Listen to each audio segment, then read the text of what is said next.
should be an upload default. Hello, we are live. We are. I have checked. I I am alive. She goes for her pulse. I like that. Welcome to Lorebeards 40,000. I am one of your hosts. My name is Ross Watson. I am a game designer and author. I've worked on a bunch of 40K video games, most of the Warhammer 40K role-playing games, and I was on the US White Dwarf team for a couple of years, so I know my 40K pretty well. Heck yeah. My name is Northern Queen Alexis. I am a massive Warhammer enthusiast. I have a ton of RPG books. I play this game constantly. I recently played a 7,500 point game in one day, and that took 12 hours of standing, and I forgot to sit down. Oh no. My legs were killing me afterwards. I have been playing this game since the tail end of 4th edition. I loved every minute of it. And I'm a Viking reenactor. If you come here to Iceland and you see us fighting, chances are you've seen me. Alexis has actually been in some commercials for visiting Iceland. So yeah, I'm really happy about that. I am a background actress. We have a super chat right off the bat here. Heck yeah. Boom shakalaka. Lyco R Gaming. Lyco Gaming. Thank you so much, sir. He says, yes. My boys get a spot in the limelight. May not have the best rep, but my boys know how to do their job. Weird. What is he talking about, Alexis? What's our topic for today? So today, get this, Ross. We finally get to talk about a Space Marine chapter. What? Space Marines on this channel? Are you crazy? Look. We looked to the skies, we prayed, and then all of a sudden we frowned when we saw the Minotaurs coming down. The Minotaur Space Marine chapter is today's topic, and that's why Horror Gaming is very excited. I'm excited. Minotaurs are one of the coolest chapters out there. They interesting. Certainly are 3 different chapters in one. It's like that kobold on top of a kobold on top of a kobold in a trench coat. That's the Minotaurs. We have a comment here from Mr. Mike of the Grail. In this economy? Question mark. So yeah, the Minotaurs are our topic today. Doing research on these guys was fascinating. I mean, I knew something about them beforehand. The Badab War books for Forge World were some of my favorites, and I've read them several times. Yeah. But doing research outside of those, I was like, oh, how interesting. I really wish we could get to the level of hype that those books had. The Imperial Armor books were all hype. They were extremely well written. They photoshopped over World War II photos, which got them into trouble. Which was super funny, by the way. Terrible that they did it, but super funny. They were entire campaigns in a book or two.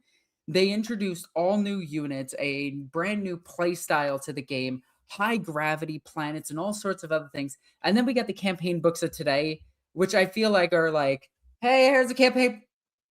Hey, here's a campaign book. And then books feel like. But when we talk about the old Imperial Armor books, especially the ones involving Space Marines, it's like we're talking about the Badab War. And everyone's like, the Badab War, that had the Red Scorpions in it. Or no, yes, it did. It did. It also had the Mantis Warriors. Mm-hmm. It had the Minotaurs. It had several other chapters that don't get shine like huge lights on them. My boys, the Lamenters. I'm wearing this shirt today in honor of the Lamenters, in fact. I'm wearing even less of a shirt because I feel like a civilian running away as the Minotaurs try to kill us. No, I think you got a point there. The Forge World background books, and I call them background books. The campaign books is probably a better way to put it. The campaign books of the Forge World era were clearly labors of love. There was a lot of effort, a lot of time, and those many of them were written by Alan Bly, who would later go on to write the Horus Heresy Black books, and he and John French wrote a whole bunch of Dark Heresy, Rogue Trader, and Deathwatch for me. So yeah, very, very talented writers who worked on it. And I think I would like to see a return to a more robust campaign book approach Mm-hmm. in the future. Let's put it that way. I also like that you mentioned the author because it's like, hey, I wrote these legendary books. I guess I'll just continue writing legendary books. Because the Horus Heresy Black Books from the first Horus Heresy is the hardest lore for the heresy ever. It's also where we get the idea that Space Marines were going to replace their bolt guns with Volkite weapons, Yeah, which was really cool. But they couldn't mass produce them in time for the heresy. well, the heresy screwed up a whole bunch of things, including rearming the legions. Mm-hmm. We got another super chat here. Lord Vorn, hey, our very own Lord Vorn, welcome. He says, Watchers of the Throne books cover the Minotaurs a lot. Yes, They did. we did some research on this. Needless to say, the Imperial Fists, not a fan. No, they're not. Neither are the Genesis chapter. Or the Custodians. Actually, there is evidence. There is evidence that the Custodians have fought alongside the Minotaurs. One specific Custodian does not like them. There's one Custodian who's disturbed by them, which is interesting. Yeah. And we've got a quote from him. So there's that. But yeah, Lord Vorn, thank you for that. And this would be a great time for me to point out that super chats like Lord Vorn's are the absolute best way to support our channel, support the hosts, and keep us producing more high quality 40K content for you. So we are always grateful for your support in the forms of super chats. So thank you very much. Especially with the Viking season coming up. I've done 2 gigs so far. Our festivals are coming up. I need all of my savings so that I can throw it at more mead and more swords. The Minotaurs are well liked in the community, and we've had more than one request to cover them, which is why I put them on the list for y'all to vote on. And you did, even though my boy Corswain is technically cooler. You know, I'm playing a game of Heresy 2nd Edition tomorrow because me and my friends don't like Heresy 3rd Edition. And the first thing I did was put Corswain in my list. the first thing I did, I was just like, Corswain, done. All right, but we're not here to talk about Corswain yet. We will eventually get to him, I'm sure. Although we will mention something similar to him, his armor. Not his specific armor, but the Cataphractii armor is in the Minotaurs Armory. Isn't that pretty neat? Tartaros is for sure. Yep, same with Tartaros. Tartaros is more common in their armory. And their chapter master wears a suit, which is interesting. But we're getting way ahead of ourselves. Yeah, we're over here. We need to go over here so we can start talking about this part before we get to the really cool part. But all of this is also really cool. If you want to know like the full, like a much more deeper dive into who are Space Marines, I believe we have an episode on that. But Alexis, if you could just briefly summarize, who are the Space Marines? So Space Marines are genetically enhanced super soldiers that have heightened reflexes, heightened awareness. They have suits of armor that react as fast as the synapses in their brains. They are clad in this super tough armored ceramite that protects them. They can move incredibly fast. They have a very heavy firepower. They have a rapid fire grenade launcher that they keep as their bolt gun. They have a chainsword that spins so quickly and is so sharp that it can cut through steel with ease. They have weapons that can disintegrate, destroy, obliterate any enemy that they face against, and they are in no short regard the protagonist of the setting. That is a pretty good brief summary of Space Marines. They are all go ahead. They're walking war crimes. They are, in a lot of ways, they are monsters who are also weapons of war, who are wrapped in flesh and made to look kind of like humans because they're made from humans. But that doesn't mean that they are human. They are transhuman beings who are hypnotically conditioned to serve the Imperium and to basically live lives, in many cases, conditioned to live lives of very austere schedules and culture that is focused almost entirely around war. Yeah, they are. Lord Vorn says post-human. They prefer the term transhuman. If you read the lore for 40k, they're commonly referred to as transhumans, or in fact, some of their abilities are things like transhuman physiology and whatnot. Mm-hmm. They are technically post-human. You're not incorrect in the overall term, but yeah, transhumans is how they refer to themselves. They are broken up into groups called chapters, which are roughly 1,000 Space Marines strong. And generally speaking, chapters field companies, which are around 100 Space Marines strong, and there's usually 10 of those. The Minotaurs have a slightly different way of approaching war than most Space Marines, and we will get into that. Technically correct, the best kind of correct, says Lord Warren. You're not wrong. But as far as Space Marine chapters go, the Minotaurs are possibly one of the most enigmatic and unsettling Space Marine chapters that are loyalists. Yeah. I mean, we can talk about the Chaos Space Marines and how unsettling they are and how mysterious they are. I mean, Alpha Legion comes to mind. But for the loyalist side, the Minotaurs are possibly the most unsettling and possibly the most mysterious. They do not serve chaos, and that's the reason why they're unsettling is nothing to do with that. It's because they serve the Imperium's authorities, the highest authorities, the High Lords of Terra. They serve them with total and unquestioning brutality. Now, Ross, what the heck is the High Lords of Terra? Oh, God. All right, so I'll try to break this down as quick as I can. So the Imperium of Man is a civilization that covers over 1 million worlds across the Milky Way galaxy, or roughly 1 million worlds.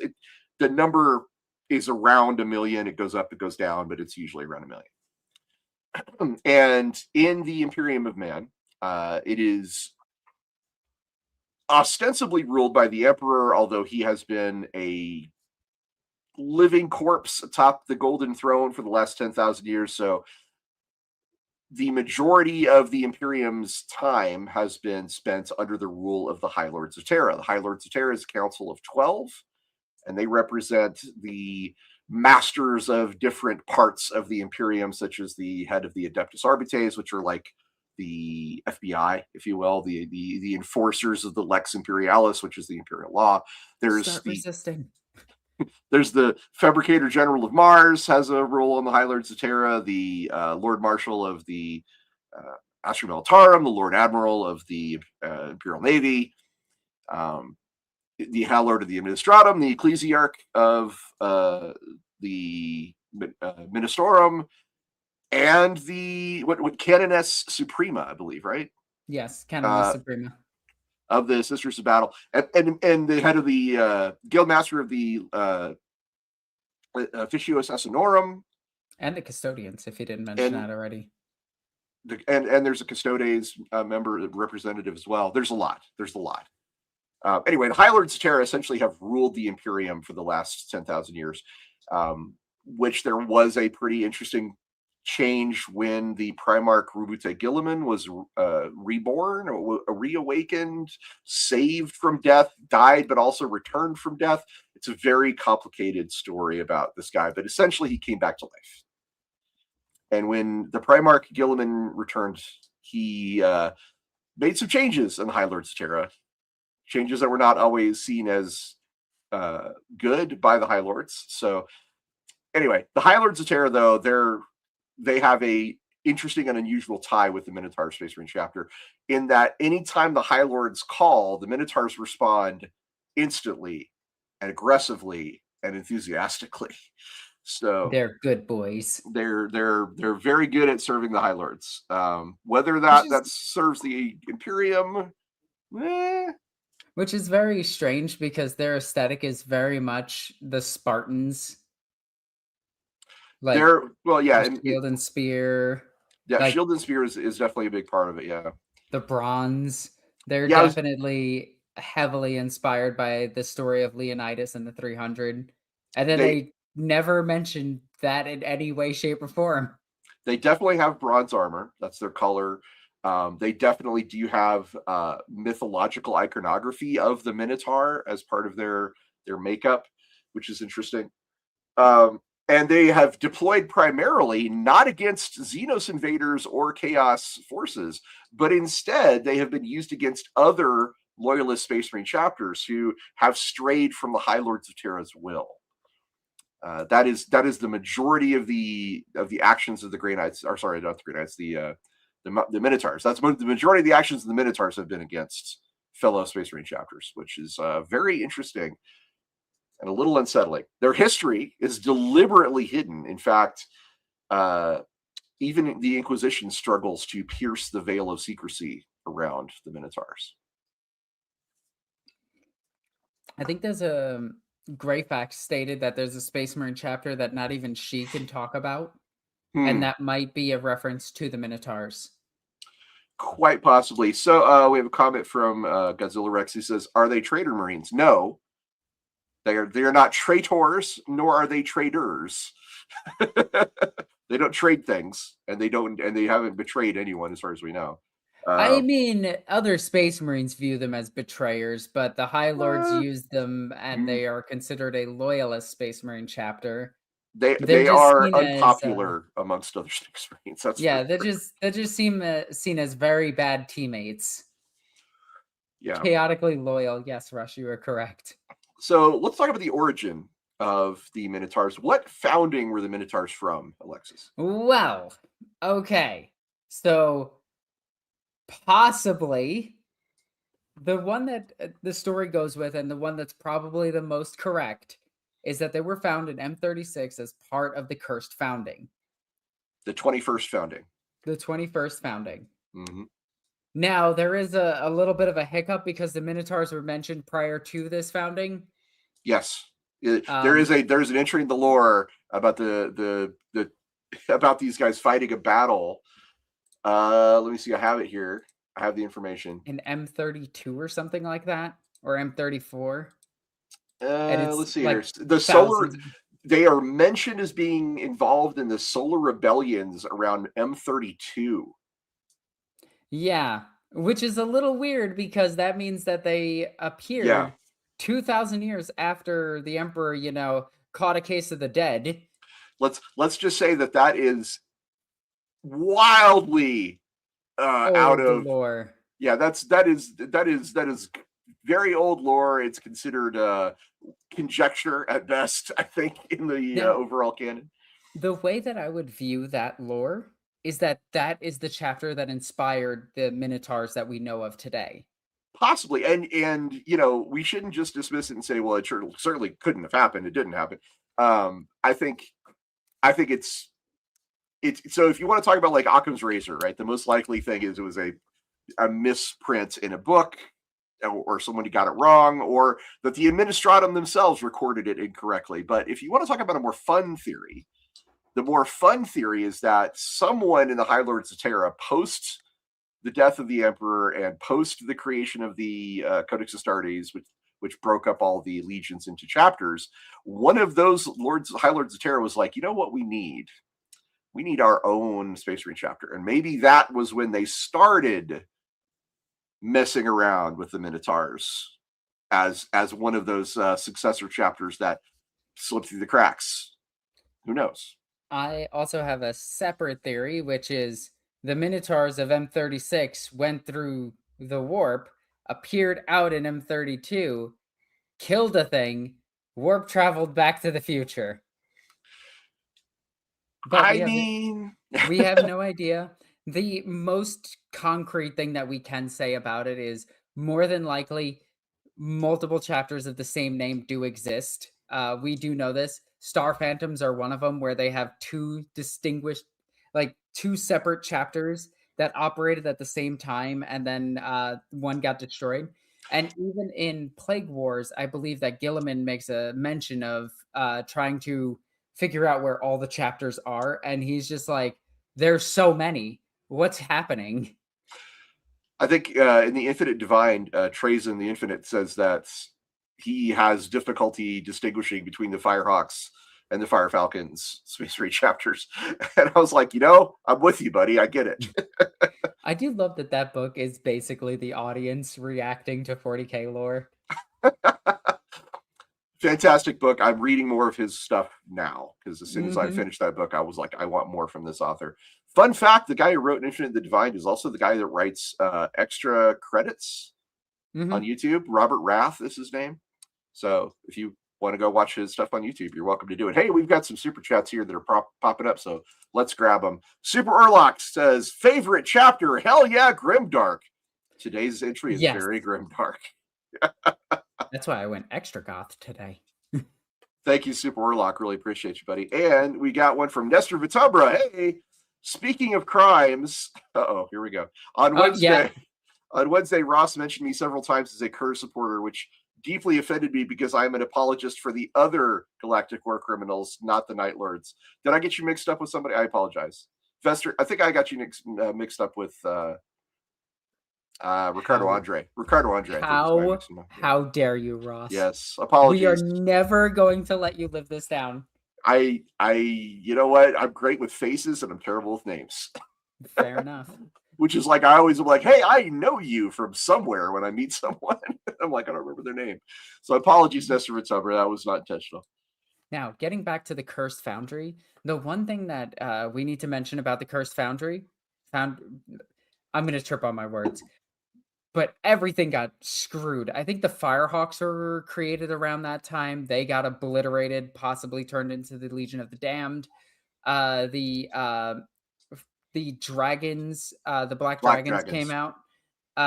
They have like these bone-like protrusions that they use as melee weapons sometimes. Like our own chapter we made here, the Gorgon Talons.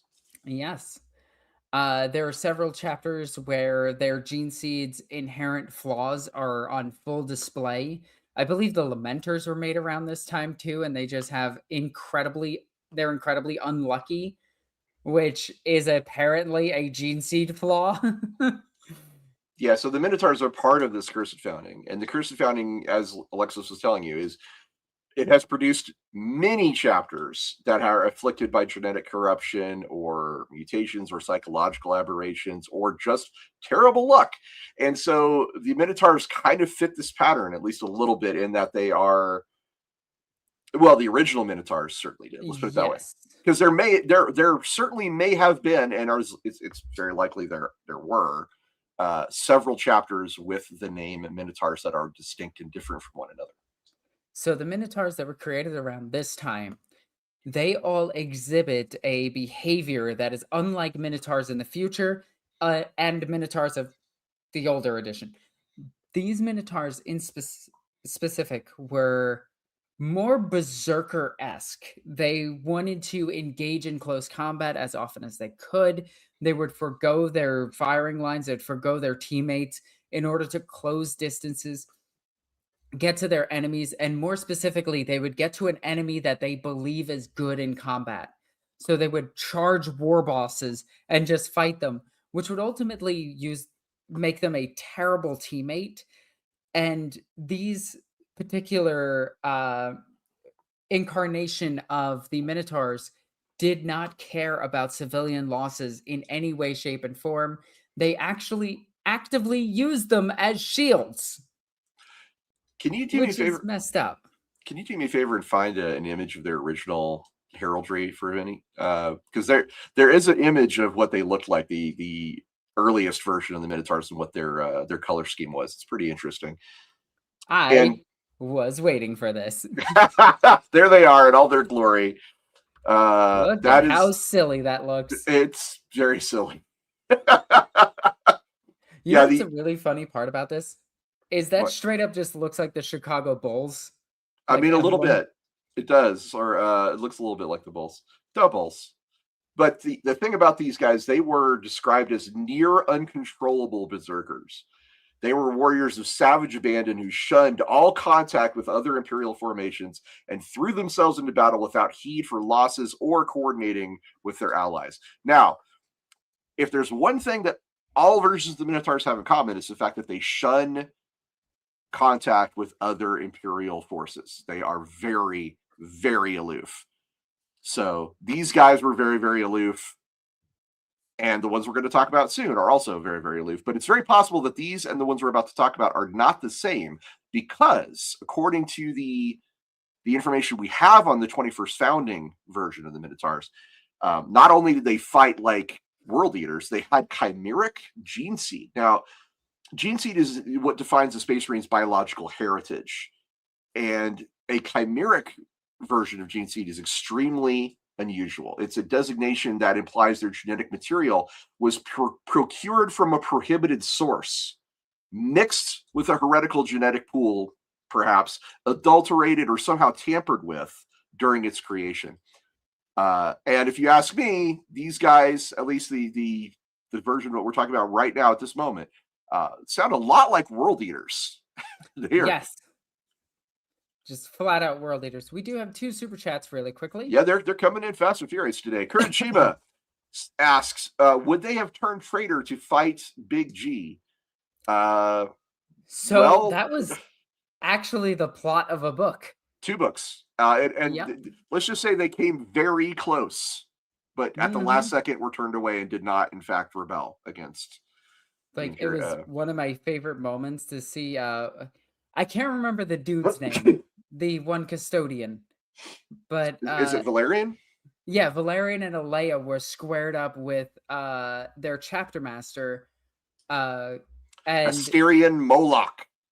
And while staring them down, the sister commented that this is the first time the custodian didn't just step forward to accept the challenge.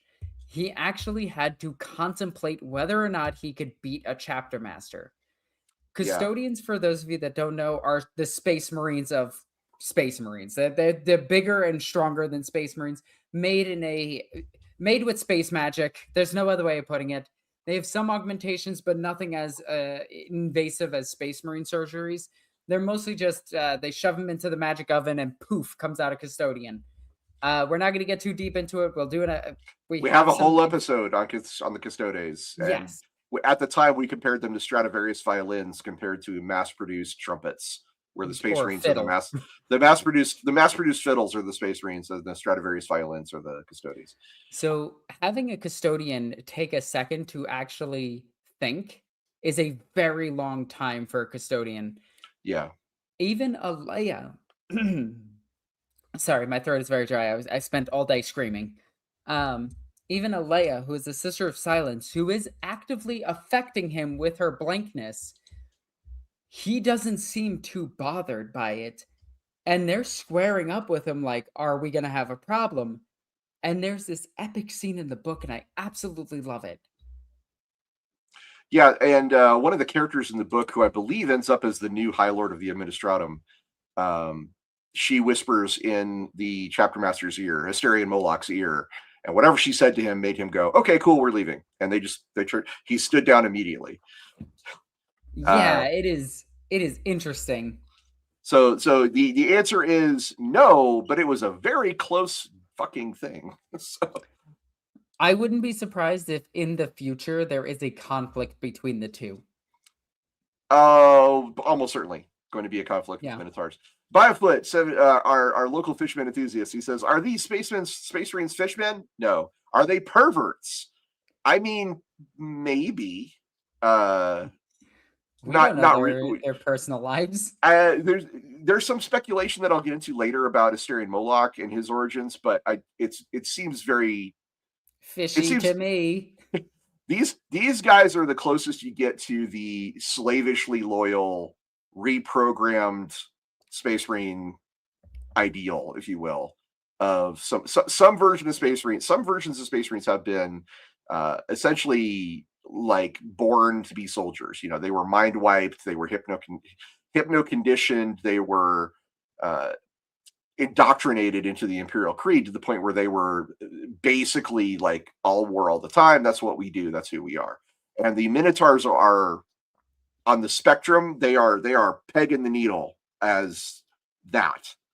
Damn, so I did not know we were going to talk about, pegging? Minotaurs and pegging in the same sentence. Well, Biofoot got me started with the pervert question, so it's his fault. Send your emails to Biofoot7874. My friend says, I'm at an event, so I'll catch you next weekend. Wow, that way to hit and run, Biofoot. Appreciate you, buddy. Lord Vorn does point out something. She did present him with the sigil of her office. Mm-hmm. Moloc took a knee because Moloc is over 9 foot tall. Very big. Because he's in a gigantic suit of Terminator armor. He's in an ancient suit of Terminator armor. Tartaros Terminator armor, yep. Yep. And then so Lord Roar points out that the sequence of events in the novel is that the new High Lord of the Administratum presents her sigil of office. Moloc takes a knee to speak to her. She whispers in his ear, and then they basically fuck off. So that is essentially what happens. Thank you, Lord Vorn. I appreciate the clarification there. There is a question here, really quickly. I think non-psychers can get injured by blanks. Yes, non-psychers. Everyone can get hurt by blanks. No. Inured means to become accustomed to. Oh yeah. But I mean, when it comes to like blanks and the stuff that they can do, Sisters of Silence can actually look at somebody and fry their brain with their blank powers. We don't know how, but they do it. Alexis, we're going to have an episode on Sisters of Silence. It's going to happen. I know. I'm so excited. Just be cool. We're going to get there. And we got another super chat from Sarkatar. Asterion Moloc is probably the coolest chapter master, he says, and not just because he looks the best. He looks really cool. He's got an official model from Forge World, which I think Alexis can find. There it is. Moloc is a very interesting character, and we're going to discuss some interesting theories about who he is or who he might be or who he once might have been today, because I found the theories on Moloc to be fascinating. All right, so that all lays the groundwork. Okay, we got some of the stuff ready. Okay, so how did they change? All right, yes. So we were talking about how their gene seed was considered to be chimeric, and how that could represent some of the issues with the 21st founding version of the Minotaurs. It's also extremely, again, it definitely says that if they're chimeric, that means their gene seed was flawed or tampered with in some way. Mm-hmm. Which may or may not explain some things that happen later as well. I just imagine when you say tampered with, somebody just like opened the thing and there's like this little splotch, stuck their finger in it, poking at it. It should be fine. Should be fine. Didn't wash my hands. It's okay. So there's a big gap in the record between the 21st founding, which again is 36th millennium. Is that right? Yes, M36. And the 38th millennium. So about 2,000 years, they drop off the radar for a while. They were, in fact, their records about them seem to have been erased.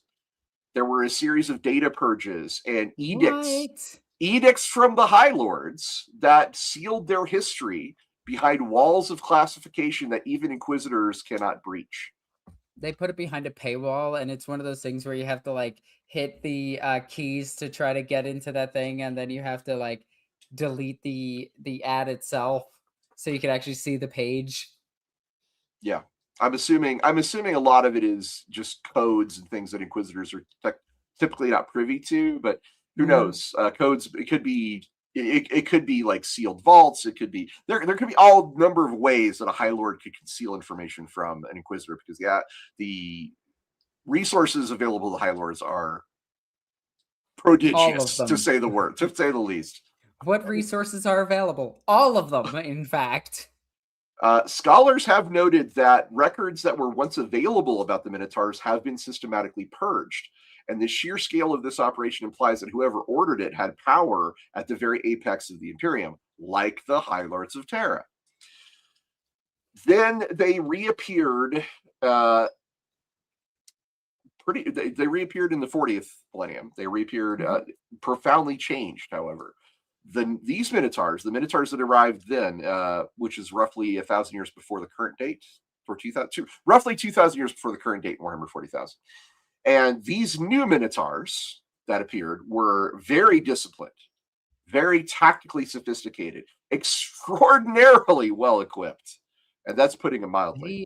They showed up to a battle with 12 strike cruisers. Yeah. To put that into perspective, and this might give us a hint at their chapter size, mind you, because while they claim to only have 1,000 members, 12 strike cruisers imply that 250 members per strike cruiser Well, I mean, even is a strike cruiser can carry up to a company of Space Marines. So yeah, up there's to yeah. so Well, around. I mean, it can carry up to 250 Space Marines comfortably. right, but I mean, it's typically it carries around a company of Space Marines and all their Yes. stuff. So you're looking at that 12 is a surprisingly large number for a chapter to have.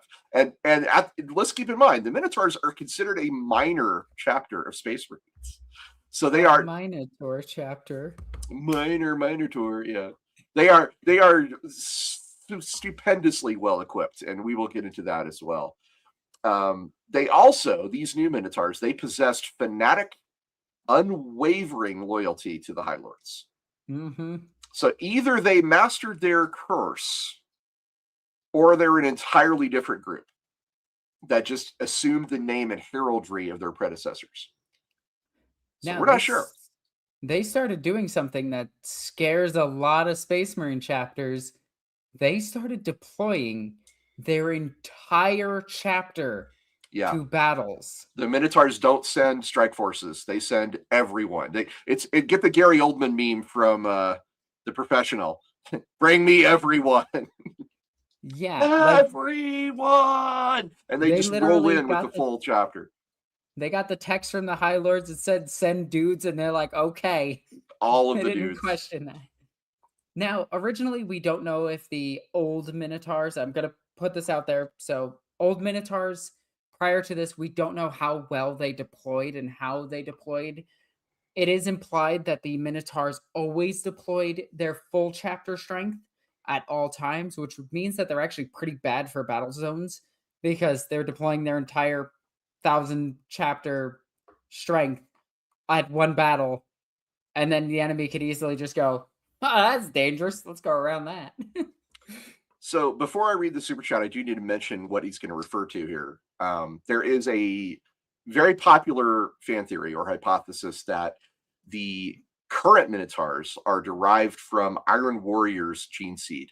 And that theory has been supported by a particular guy who is a playtester for Forge World and claims to have been the originator of this version of the Minotaurs. So he's got some authority when he says that they are from Iron Warriors gene seed, which would mean that the chimeric version, the 21st founding one, they're gone.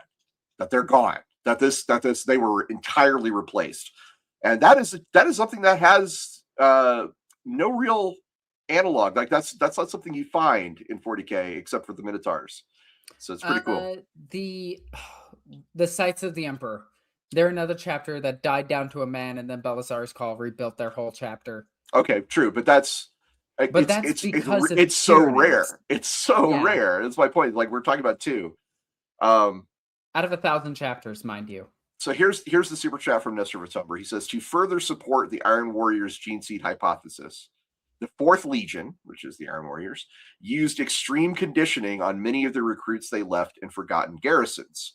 And he's not wrong about that. So very good point, Nestor Vitumber, and it does support the theory that they are essentially loyalist Iron Warriors at this point. Got a super chat from Lord Vorn who says their loyalty does seem transactional, however, as they follow the Master of the Administratum's orders, who in turn gives them the best equipment or tech. Okay, so that novel did kind of emphasize the Master of the Administratum, but to be clear, the official lore from non-novel sources indicates that the Minotaurs are loyal to the High Lords of Terra, the entire group, not just an individual. They probably do have their favorites, though. Well, I was going to say Lord Vorn is again technically correct in that it does seem transactional, because it seems like the Minotaurs have a stupendous amount of material, I should say, the warfighting gear, and that that does seem to go along with the fact that they obey and support the High Lords as much as they do. So that part is definitely correct. The only part where I'm like, is Master of the Administratum being the one who gives the orders. That's questionable, but a very good point, nevertheless. And we get another one from Lord Vor. The Master of the Administratum tends to be the most prominent, powerful member. Depends on the era, my friend. Lord Vorn, it depends on the era. Go back to the Reign of Blood. Guess who the head guy was? He was the guy who was both Master of the Administratum and the Ecclesiarch of the Ministorum. So it depends on the era. But yes, generally you are correct that typically it's the Master of the Administratum. That's an awful lot of power there for somebody that's within assassin range. Yeah, currently in the era Indomitus, the head of the High Lords of Terra is actually Rabute Gilliman as the Regent of Terra. He has authority over all of them. Lord Vor says, I don't want to go back to the Reign of Blood. You can't make me. There's also the Nova Terra Interregnum. Look that one up, Lord Vor. You'll have a ball with that one. Go ahead, Alexis. Okay. Please. Okay. So I'm going to talk about all their gear. So we were talking about the Master of the Administratum. Ross, is it weird to say that they are almost as, if not more, well equipped than the Ultramarines? Yes. Their armory eclipses virtually any other chapter in the Imperium in terms of rare and ancient equipment. They field at least 10 Contemptor pattern dreadnoughts, which are war machines so ancient and rare that most first founding chapters consider themselves lucky to field one or two in a single campaign. Mm-hmm. And their fleet rivals chapter flagships that have had 10,000 years to accumulate assets. They are the rich kids of the Astartes. The Minotaurs are. To get into how crazy their chapter is, not only do they have 10 Contemptor dreadnoughts, but each of their companies also has a Castafarum dreadnought or two with them, which means at minimum they have 20 plus active dreadnoughts. Can we talk about their dreadnoughts? Wild. I'm desperate to talk about their dreadnoughts. Go for it. Okay, so in most Space Marine chapters, and even the Legions back in the day, dreadnoughts were considered one of the most revered parts of the chapter because what a dreadnought is, it is a Space Marine veteran or hero who falls on the battlefield and can't be brought back to fighting strength. Like it's a mortal wound. Okay, it's going to take him out. And what they do is they put him. Jerry lost all of his arms and legs again. What they do is they put those guys into a sarcophagus, which is like a coffin wired up with all this life support equipment, and then they put that into a walking metal tank with arms and legs, and that is essentially what a dreadnought is. So a dreadnought is a Space Marine who is kind of barely alive, who is plugged directly into the suit that he is now inhabits.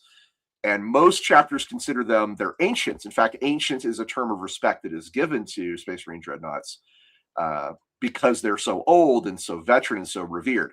However, here's a fun fact. The Minotaurs treat their dreadnoughts with cold indifference and address every single Contemptor dreadnought, at the very least, as Hecaton, which is a word that means a monster enslaved. Mm-hmm. There are no individual names, no honors, no veneration. The strong implication is that internment into a Minotaur's Hecaton is a punishment rather than a reward, and a way of turning a disgraced or inconvenient battle brother into a weapon that the chapter controls completely, stripped of identity. There is the most famous one we know of is Hecaton Iacos. He rampaged through 37 Imperial Guardsmen and ripped a Leman Russ apart with his bare hands when they accidentally fired upon him. And he only stopped when Astarion Moloc personally ordered him to stand down. Now, these are Contemptor dreadnoughts that are the Hecatons, as well as the Castafarum. Now, the Castafarum, I'm saying this dreadnought, this is the classic box dreadnought, the smallest version of the dreadnought that is prone to demonic incursion or possession, which is a weird little tidbit of lore, by the way. Dreadnoughts are very, very prone to being demonically possessed. Well, when you're stuck in a box and plugged into a machine that's only ever woken up to fight, it gets a little life gets you kind of start hearing rough. the voices.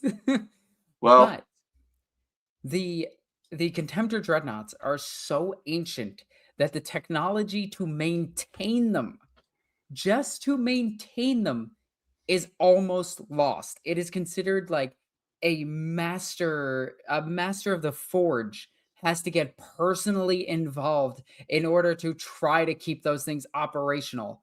And even they have trouble with it. Mars has trouble with maintaining these things. And they have 10 active for over 2,000 years at minimum. And then they have the Castafarum dreadnoughts.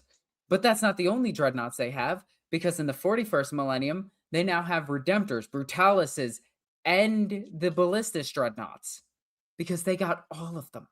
They have every dreadnought that it's possibly able to get, they have. Got a comment from Mr. Mike of the Grail. Says, I return. Has my beloved Hecaton Iacos, the terror of Bifrost, been mentioned? Yes. Just 5 minutes ago. Yes. And we have a super chat from Lord Bourne, Minotaurs, the High Lord's Nepo baby. Yeah, with They Daddy's really credit are. card. They absolutely are. Absolutely. We're not even done going through their armory. Their armory contains all of the standard Space Marine gear. Usually around 12 Predators of varying types, around like 10 to 12 Land Raiders, depending. But the crazy thing about the Minotaurs, or the Minotaurs, is they have ancient variants of those vehicles. They have things like the Spartan. They have things like the Demos pattern command tanks. They have things like the Demos Predators. The older technology that most chapters keep in their reliquary because it's so ancient and rare. The Minotaurs just put out on the battlefield because they have enough of them. They are crazy when it comes to like their deployment of their weapons and war gear. And if they ever suspect that a brother is not acting in the exact manner that they expect, they take that brother and re-hypno indoctrinate them so that they follow the Krieg perfectly. Yeah, the apothecaries. Which is weird. It's weird that the apothecaries handle that, not the chaplains. Right. And it is also very uncommon for hypno indoctrination to take place after you've earned the title Battle Brother. It's very rare. And so that the Minotaurs do this as a matter of course is kind of like, oh, all right. You like them mind wiped and ready to follow any order you give, don't you? Mm-hmm. There's a really fun theory. And I promise there's several theories. And the reason I want to bring this up now is important. There's a very fun theory that amongst the fans of Warhammer 40,000, that the Minotaurs are effectively the High Lords of Terra's private enforcement arm against other Space Marines. The deployments of the Minotaurs has a very statistically significant correlation between regions where other Space Marine chapters were showing signs of independence, such as the Badab War. And this means under this theory, it is considered that the Minotaurs are a contingency put into position before other chapters face inquisitorial scrutiny, that if a chapter's acting up or it looks like it wants to do its own thing as opposed to doing what it's supposed to do, that's when you send in the Minotaurs. Mm-hmm. At least, again, this is according to this fan theory, but it has a lot of evidence to back it up, and we will be talking about that very soon. Because one of the biggest parts of the Minotaurs culture as a Space Marine chapter is their loyalty without reservation to the High Lords of Terra. The Senatorum Imperialis is what it's called. The Minotaurs don't seem to serve the Imperium's people, its traditions, or codes of honor. They're not there to like swoop in at the last second and save a planet from Tyranid invasions. They ignore calls to war from other Imperial authorities, including Inquisitors, other chapter masters, even Primarchs, and they're like, yeah, no thanks. But the High Lords call, and they're there in a split second. They also don't like answering Inquisitors. No. Well, I mean, who does, frankly? In all fairness, most Space Marines don't. But in the Badab War, specifically, Inquisitors were making calls to Space Marines. They were trying to order them around.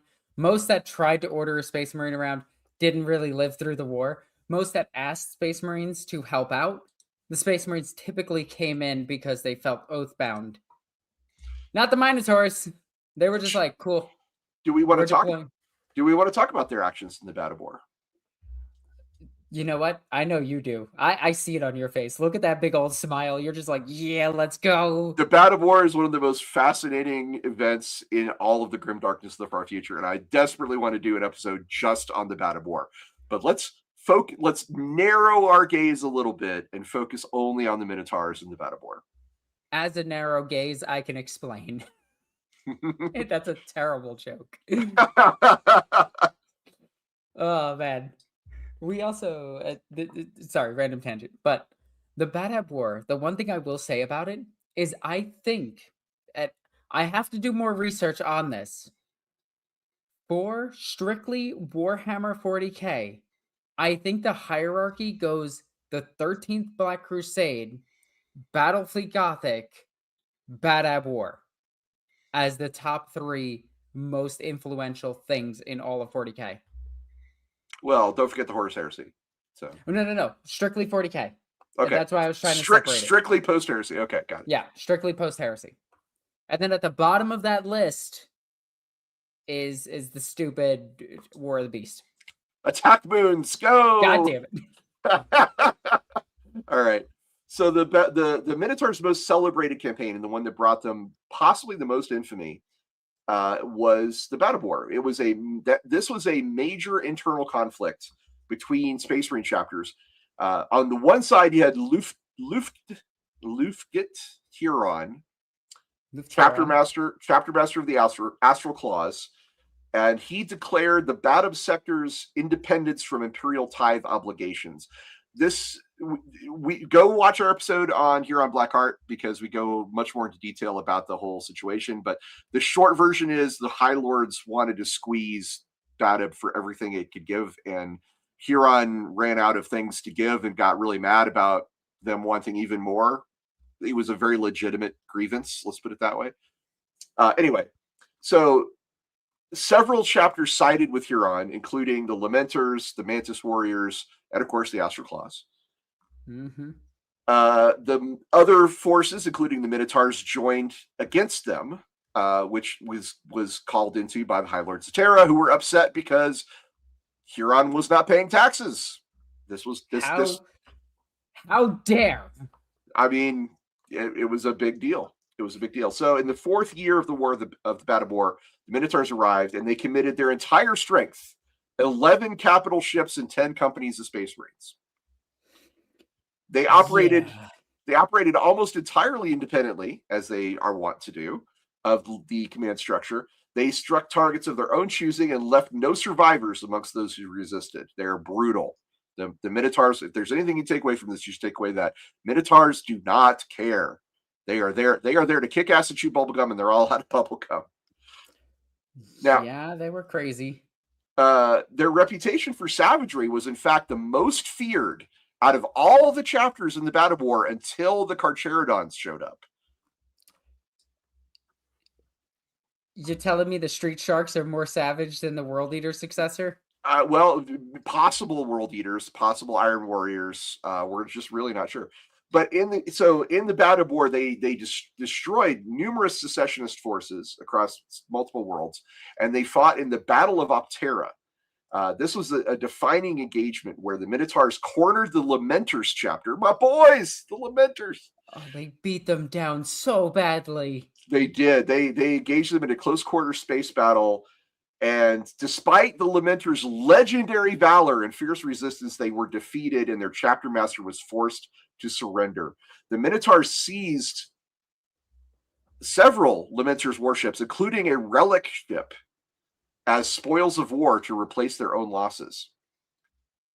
Once Badab Primaris fell, the Minotaurs withdrew from the Maelstrom Zone, and they did so amongst a broad outrage by the other Astartes chapters. The Astartes is another way to say Space Marine. Because the near destruction of the Lamenters and the looting of their war fleet was considered extremely poor form and uncalled for by the other Space Marines. They're like, dude, what are you doing? Naturally, the Inquisition came in and suppressed a lot of this information from getting out.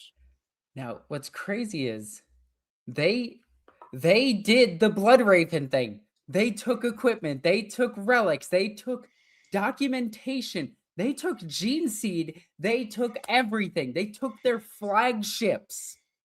Like, Left Huron is just sitting there like, maybe I should do that. That's a good idea. Hey, you know what? Later on he would, when he became Huron Blackheart and the Astroclaws became the Red Corsairs. Again, go check out our episode on Huron Blackheart for more information on that. Now, I did want to bring this up really quickly so we could just mention it really quick. This is the Minotaurs chapter organization. And pretty recent too. That's 9/11 M41, so not long before the current date. Heck yeah, 9/11.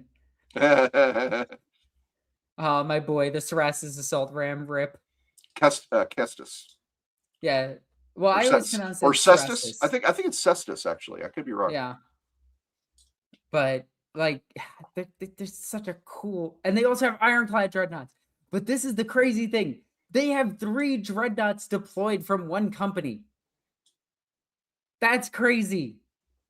Also, their 4th company has 8 Terminators in it, which are not part of 1st company, which is interesting. Oh, yeah. And then for their reliquary, like I keep mentioning, their rare war gear, they have the Achilles Land Raider. That's cool. I really like that. I just wanted to show that real quick while we were talking about since we're talking about that, some of the information I came across is that they have Spartan tanks. From the Horus Heresy. Yep. They also have the super rare siege dreadnoughts, which in the Badab War, they were written as siege dreadnoughts, and it was just an option for the Castafarum. But the siege dreadnought was rewritten in more recent lore to be a Leviathan dreadnought. So it stands to reason that they might actually have a Leviathan or 2. We got a couple of super chats we need to read. We got one from Skatari Boy. Welcome, Skatari Boy. He says, Minotaurs are the High Lord's Nepo baby thugs, as opposed to most Space Marine chapters, who are the Nepo baby thugs of the Imperium in general. You're not wrong about that. True. You're not wrong about that. But we have seen, let's put it this way, we've seen a lot of there's a lot of things there's a lot of things that are scary about Warhammer 40,000, but the idea of a Space Marine chapter personally sworn to the High Lords is not good. It's that is a whole different category of not good. Yeah, that's a very not good thing. Necroplayer says, help me remember, are the Minotaurs the ones with the guys with the amazing Spartan drip? Yes, they are. Yes, they are. Yeah. Can we show that picture of Astarion Moloch again? Yes, give me 1 minute because I have to switch between multiple screens. Bop. Just for you, Necroplayer. There's Astarion Moloch in all of his Spartan glory. Look at that guy. Look at that guy. I love it.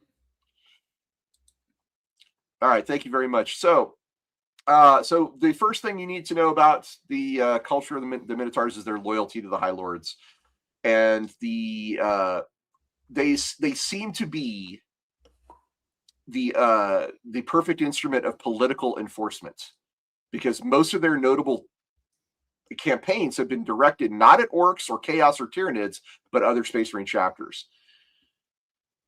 Famously, second thing you need to know about their culture, famously, the Minotaurs are contemptuous of all other Imperial forces. They radiate what observers describe as a malign intensity that frightens even the most hardened Imperial generals, and as Alexis pointed out, has even given pause to custodians.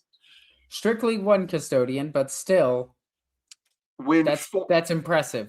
And this is not an early day custodian, like where they were naked. This isn't a early heresy custodian where they were just like kind of souped up space marines. This is modern day custodian where they're god tier, like they're almost not demigods. They're like less than a demigod, but they're like quarter gods.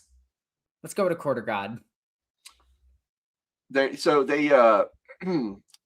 when the Minotaurs have been forced to operate alongside other Space Marine chapters, they have displayed such open contempt that it has sparked duels and armed confrontations. They once came within moments of open battle with the Genesis chapter after they deliberately insulted Marnius Calgar to their face.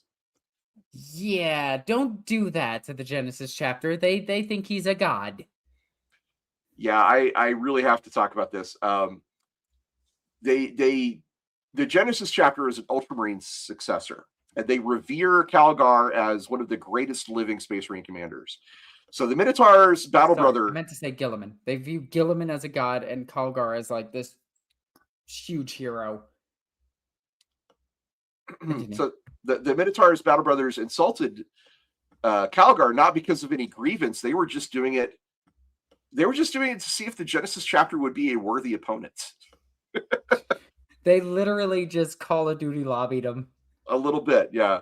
And the situation then escalated to the point where open battle was just seconds away, but it was averted by the arrival of a fresh orc invasion, which gave everyone a far more immediate problem to deal with.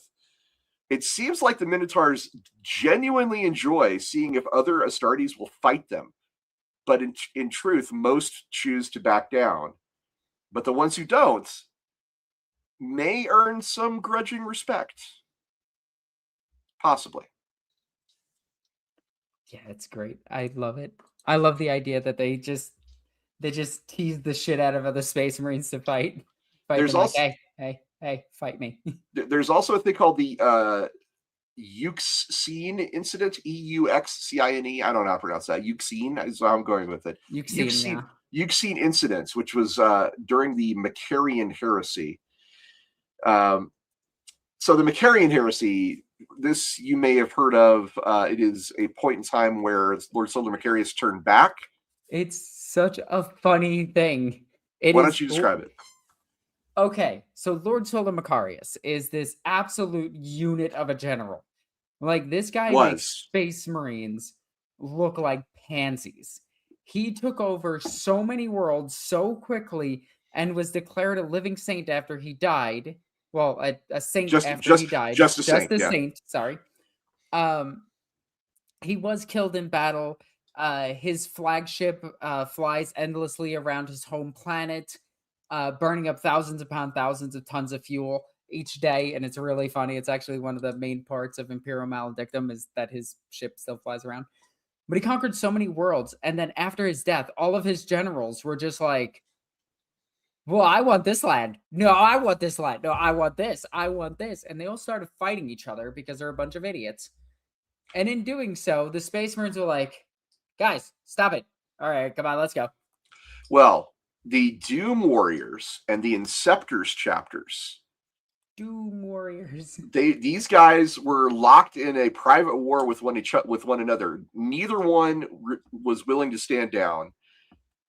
And the High Lords dispensed the Minotaurs to end the stalemate. So the Minotaurs attacked both chapters simultaneously without hesitation. Now, you may wonder, why are two Space Marine chapters squabbling in the wake of the Macarius Crusade? The Macarius Heresy is what happened after the Crusade, when the commanders forced everyone to turn around and come back because they'd gone out they'd advanced too far. Basically, they were beyond the Astronomicon. And the 40K Alexander the Great literally cures. Absolutely. Look up Lord Solar Macarius, because he's absolutely that guy. In fact, we'll actually put him on the list to do an episode about. Oh, yeah. Want to, for sure.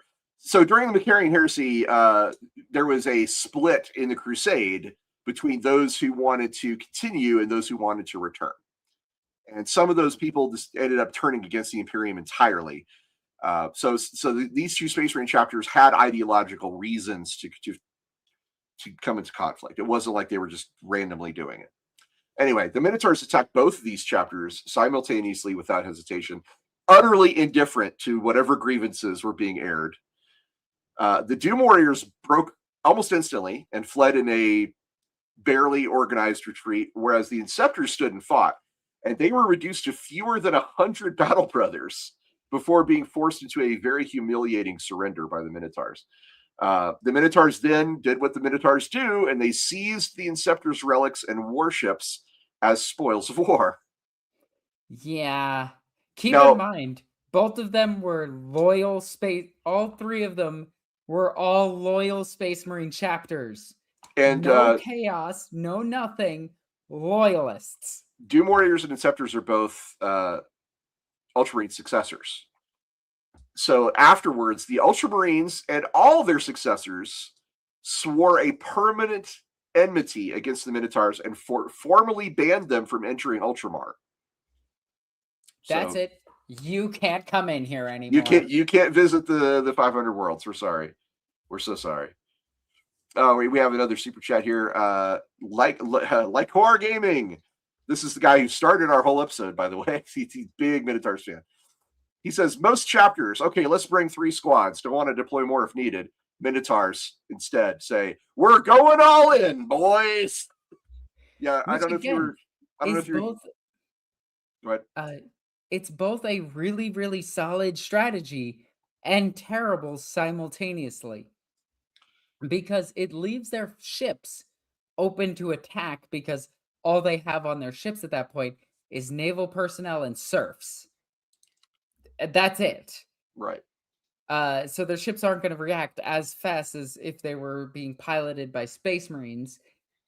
And it's really cool, but then again, you have this whole planet being invaded by Minotaurs, and the enemy could just go... So this moment, the Uke screen incident, I guess is what we're calling it. This was the reintroduction of the Minotaurs to the Imperium at large. This is the first time they'd been seen in 2,000 years. So when their very first thing that they did upon showing up was kick the asses of 2 other Space Marine chapters, take their stuff, and walk away because the High Lords were not happy about it. They also carried out exterminatus on the Hive worlds. And it says here that they poisoned the seas of the ocean world of Nereus to eliminate Xenos corrupted Space Marines hiding in the subsurface city mazes. That sounds an awful lot like Fishman Space Marines. I mean, if you want to talk about your Fishmen by a foot, they may have been wiped out by the Minotaurs. So there you go. The ocean world of Nereus. That was part of the Macarian heresy. That was before the Uxcrine incident. So the Uxcrine incident is at the end of this reappearance, I guess I should say. Again, that world was compliant. The chapter of Space Marines on it were not. But the world had water to give as its tithe. And they poisoned it. And killed so many civilians. Yeah. But the reason why the Ultramarines are mad at them is not because of that. It's because they nearly wiped out a fellow loyalist chapter and took all their stuff. And never have the Minotaurs ever given back any of the relics that they have taken. That we know of, yeah. It is not known that they have given anything back. And we have a super chat from Ricky Chapman. Fun facts. In a short story, a shady politician actually manipulated the Minotaurs to kill his rivals, allowing him to become a planetary governor, but later an agent of Big G discovered it. Ooh, what short story is that, Ricky Chapman? I'd like to read it. That sounds like fun. Sounds legit. Sounds legit for these guys too. All right, so we were just saying the contempt for others is one of their chapter culture things. Another one is xenophobia and social isolation. The Minotaurs, so most Space Marine chapters have a level of distrust for regular humans and non-humans, aliens as well. but the Minotaurs are unusually xenophobic, even by Space Marine standards. Even the Black Templars, who do not tolerate psychers of any kind, are like, yeah, those guys are taking it a little too far. The Minotaurs do not work well with any other Imperial military units, and they take extreme, almost paranoid, you might say, security precautions when dealing with supposed allies. Their paranoia is typically shown through their obsessive internal secrecy. No record of their fortress monastery's internal layout has ever been obtained by outside parties, and their mobile fortress monastery, which is called the Daedalus Krata, really cool name, is described as deliberately labyrinthine in design, which of course is very common for Minotaurs to live in a maze, a Yeah, labyrinth. It's very, this it's is really classic. funny. They're Minotaurs and they live in a maze. And then, as Alexis brought up earlier, one of the most alarming aspects of their organization is how quickly they replenish their ranks. Which is, I mean, they are willing to suffer major catastrophic losses, but they employ. Ross, yeah, this might be crazy, okay? And you got to hear me out on this one. Okay. We do know that Space Marines tend to tie the entire world's populations to replenish their scouts, which then become Space Marines. And it takes so many bodies to replace the Space Marines, because for every 1,000 people that want to be a Space Marine or get kidnapped and forced and turned into a Space Marine, out of that 1,000, one makes it through the process. And out of that, say you take 10,000, so you get like 100 children. Out of those 100, only one of them will live long enough to be a tactical Marine, let alone becoming anything else in the chapter. Like they'll work their way to the tactical Marine. Their losses are so immense that they have to have, and they have no planet that they simply, take the population of. We don't know how they recruit. They just get kids handed to them. We're not. It's unclear where they recruit from. Yeah, that's true. Also, we do have to state this. Yes, Space Marines abduct children to turn into Astartes. It is as funny as it sounds. It is literally they abduct children and they're just like, all right, Billy, you're going to be a Space Marine. Ricky Chapman points out the story he was talking about is in a book called Darkness Eternal. All right, I'll check that out. That does sound like a Warhammer book. Thank you, Ricky Chapman. Appreciate you. So the chapter employs the Minotaurs. They employ extreme levels of programmed psycho-indoctrination and neurocerebral surgery on their neophytes, dramatically shortening the time from aspirant to battle brother. So that you go through the scout process very, very quickly. These techniques are not officially classified as heretical, but they carry significant risks of physical and mental damage to the recipient. And the Minotaurs are like, fine, we're fine with these risks. No problem. We don't mind this a bit. The process also continues, as Alexis pointed out, on serving battle brothers through ongoing treatments administered by the chapter's apothecaries. And this reinforces that mental conditioning throughout the Space Marine's life. The nature of this indoctrination has led many observers to question whether the Minotaurs' battle brothers retain any real individual personality at all, or whether they've been essentially reduced to highly capable, rage-fueled automatons programmed for loyalty and violence. It's almost like a Deathcore Krieg Space Marine chapter, if you think about it like that. There's a lot of overlap. There's a lot of overlap. So that basically finishes what the culture of the chapter is like. Well, what the current day culture is, and then we have the previous culture, and then the old culture. There may be as many as 3 different versions of the Minotaurs. Let's talk about their structure a little bit. They formally adhere to the Codex Astartes in their broad organizational structure, but they diverge dramatically in tactical deployment. Now, we actually saw flat out that they do not follow the Codex too closely. They are very loosey-goosey with it. Their 4th company has Terminator armor in it, which also implies that their first 4 companies, if not 5 companies, has Terminator armor. We do know they also deploy other types of tactical dreadnought armor. Tactical dreadnought armor is the long form version of Terminator armor. They have Tartarus armor. They have other types of heavy armor.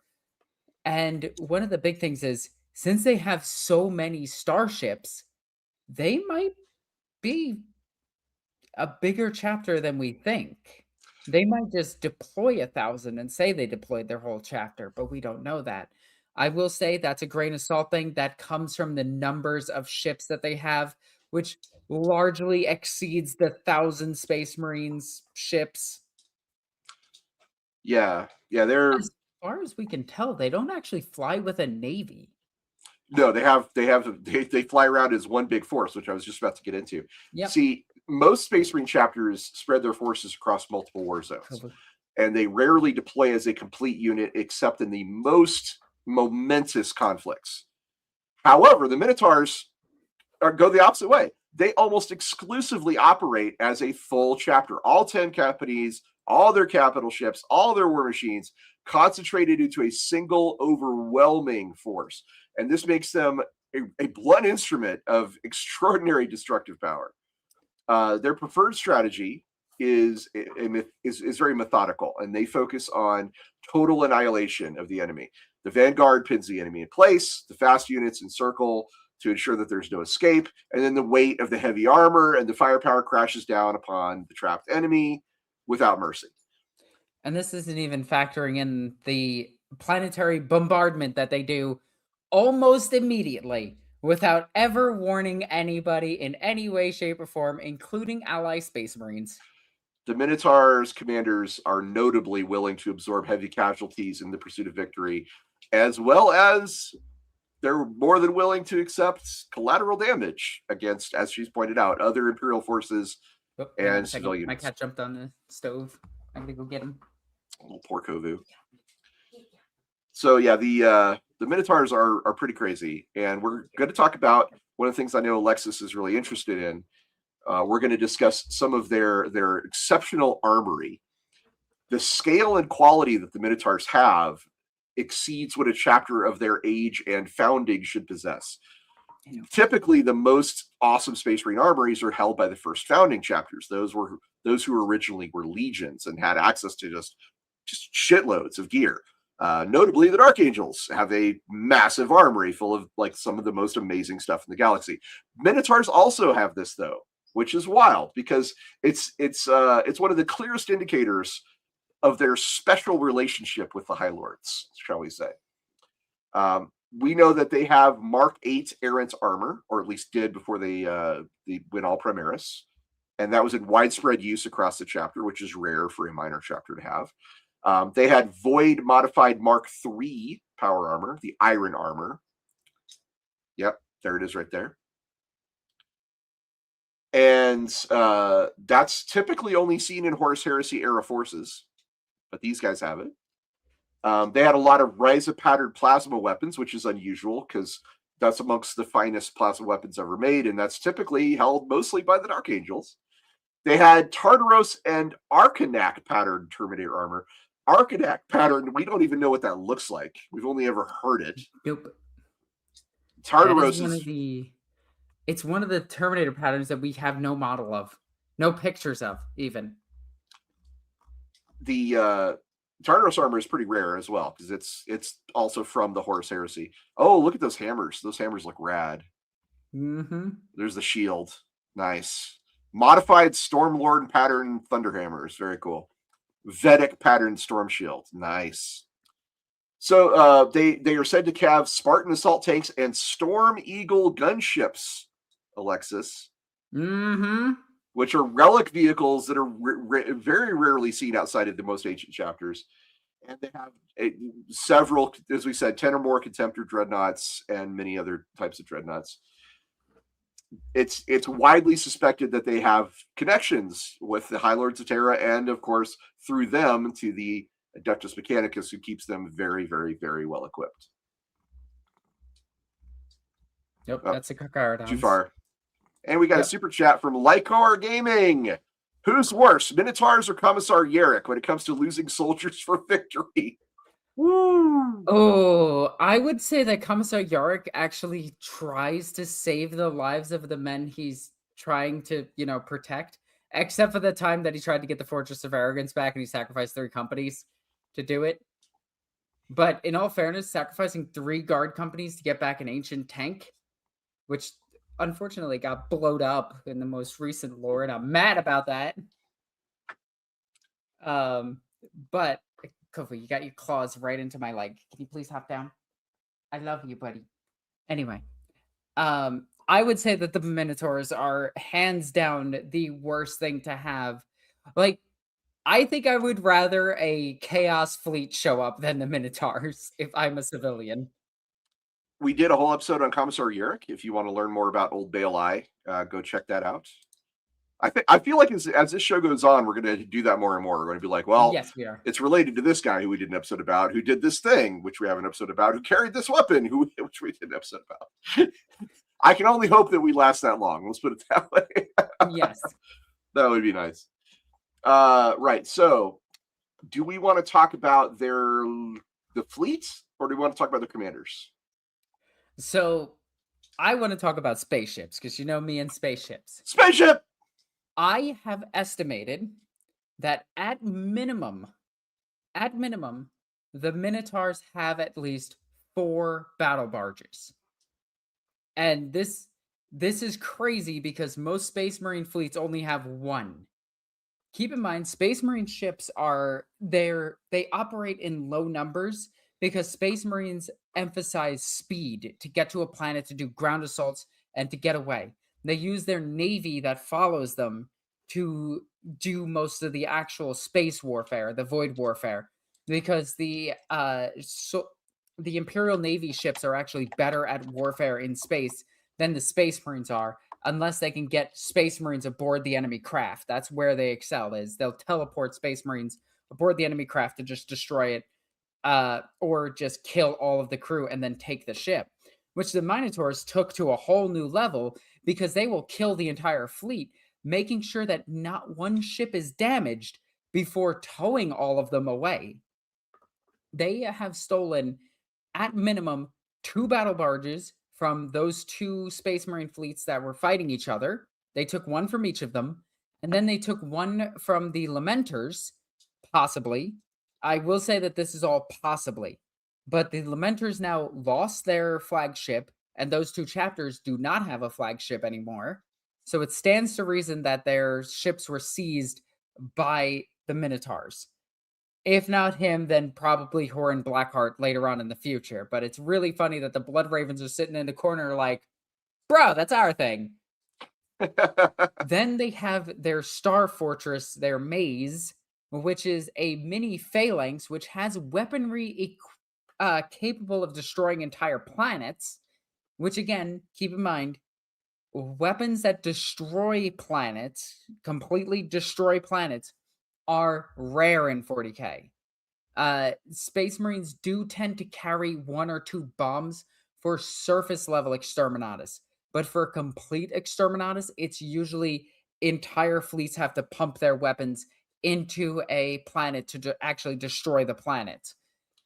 Well, I didn't read anything that their flagship has that kind of strength, but it's not impossible, and certainly for these guys, they probably have access to severe amounts of weaponry for the reason that I say that it more than likely does is because we know Star Fortresses that are not the same size have similar capabilities. I'm not talking about the Black Fortresses. No, Star Fortresses. Not the Blackstone Fortress. Okay. No. The Blackstone Fortress big. The Star Fortress small, but can do surface level bombardments. Okay. That prolonged bombardments can destroy planets. They have stolen multiple strike cruisers. They have, at minimum, I think 16 that they probably have in their armory, but they operate 12 of them? So during the Badab War, they had over a dozen, at least 11 in one described incidents. So it stands to reason they have around a dozen strike cruisers, maybe a little more, maybe a little less. Now, they did say in the first battle that they replenished their losses, which implies that they kept an even dozen. After that, however, the other two incidents, they seized their ships, but it's not implied that they lost any. Well, so they are a fleet-based chapter. They have no permanent homeworld. They operate across the Imperium according to the High Lord's demands. Their flagship, the Daedalus Krata, that means Labyrinth's power or possibly Daedalus's strength, depending on which way you look at it. It's a reference to the mythological builder of the labyrinth. And this is a relic class heavy assault carrier that serves as their chapter's mobile fortress monastery. It's described as enormous. It's one of the largest vessels ever observed in the orbit of Terra, dwarfed only by the Phalanx, which is the Imperial Fist's even more legendary fortress monastery. The interior of the Daedalus Krata is deliberately designed to be like a maze, and when they go to battle, it's been described as the heart of their formation. They have somewhere around 3 or 4 different battle barges that we know of for sure, which is most Space Marine chapters that are not first founding chapters have at most 1 battle barge. So it's pretty interesting that they have a big ass fleet, big fleet. Now, again, I do want to emphasize that they have, as far as we can tell, no Navy presence. Imperial Navy. Imperial Navy. They have no Imperial Navy assets following them because they don't trust them. Which is weird because even chapters like the Dark Angels, who notoriously have to keep secrets and lobotomize millions of people to hide any evidence. Allegedly. They lobotomized them. But anyway, even they use Imperial Navy assets or call them in ahead of time when they're going to a planet. It's very, very, very extremely rare that Space Marines don't use a Navy asset because their ships aren't really good at naval warfare. Well, she's right. The Dark Angels are the most infamously aloof of the first founding chapters, and the Minotaurs make them look friendly by comparison. We have a couple of super chats we should read here. We got one from Stephen Lucas. Thank you, Stephen Lucas. Black Templars hate Xenos, works and obey the words of Eldar. How many times? Good point. Isn't it 3? It's happened. Isn't it's happened 3 more than different you think. deals? Most chapters expect Blood Bond. Talking about the Blood Ravens, I think. Just obey Blood. Sorry, expect Blood, and then Blood Raven emojis. They just obey random Eldar. Yeah, it's weird.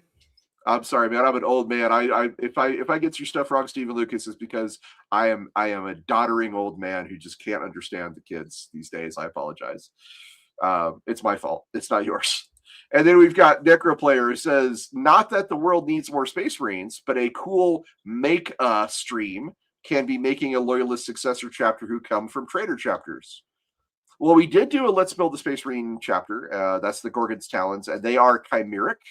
They have blood. They have gene seed from both the Iron Hands and the Raven Guard. If you want to go learn more about them, you can go right to that episode and check it out. However, it sounds like what he's talking about is making a different chapter that has gene seed from a traitor chapter or chapters if they are chimeric. That would be interesting. That would be. I'd be down for that. I'm definitely down. And we got Ricky Chapman coming back in. He says, we've rarely encountered these guys in our tabletop roleplay game campaigns. It seems like you've met everyone in your tabletop roleplay game campaigns. He says, a notable encounter was being surprised by a Minotaur who was in the Death Watch. Ooh, that's highly unusual. Putting a knife to our throat from behind. Yeah, that would be scary. So when it comes to the Death Watch, we know all but 1 chapter send to the Death Watch. So a Minotaur in the Death Watch would make sense. But that's weird. Now, my information on the Death Watch is a bit older because I was working on them back in 2011. So 2010, 2011. So they're like 16 years ago. But back then, at the time, it was understood that there was some chapters who just weren't willing to take the oath or weren't able to be contacted or were just too busy. So I don't know. If there's an official source that says which chapters don't send to the Death Watch, No, I'd like to see it. no chapter says they don't send to the Death Watch.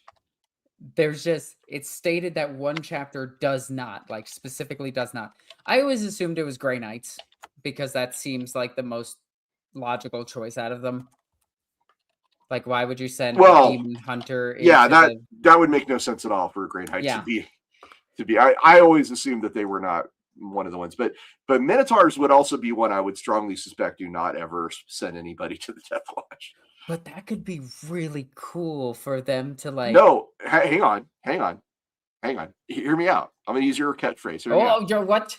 I know. got heard me out. Yes. Hear me out. What if you were the chaplain, the commanders of the Minotaurs, and you had a troublesome space marine who was always asking weird questions like, "Hey, who's our gene seed from?" and "Why are we obeying the High Lords like this?" One way to get that guy out from underfoot would be to send him to the Death Watch. Anybody asking too many questions or just generally being unpleasant, maybe send him off. That would be an interesting way to do it.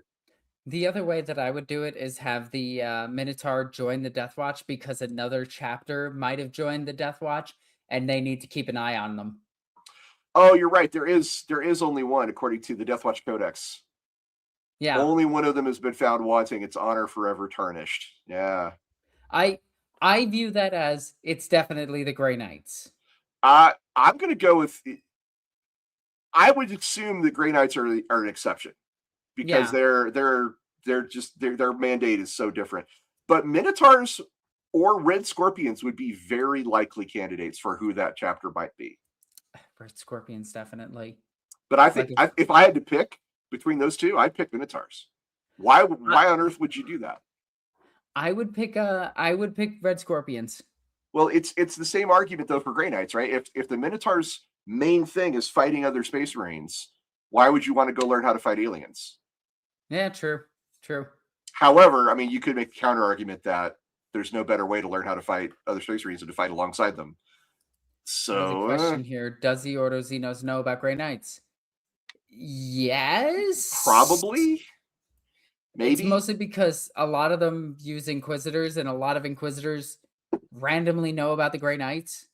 I'm gonna back that up. I'm gonna say if you're Ordo Xenos, it's actually more it's less likely. Yeah. So I will say it's unlikely specifically for an Ordo Xenos Inquisitor to know very much about Grey Knights. If you're Ordo Malleus, you probably almost certainly know about the Grey Knights. Ordo Hereticus, if you're Greyfax, you know about them. Yeah, Greyfax but knows about them. She's a very special one, though. She's a very named character with main character syndrome. She's got that blood armor, baby. Yep. Yeah, I don't know. That's a good question, though. I think it's very unlikely. I would say. Let's just leave it at that. All right. So, getting back to, let's talk about the commanders. Let's start with their Reclusiarch, shall we? Do we have an image of?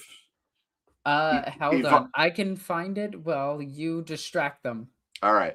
Ivanis Encomi is the Minotaurs Reclusiarch, the voice of their chapter. What's a Reclusiarch? Well, a Reclusiarch is the head chaplain of the chapter.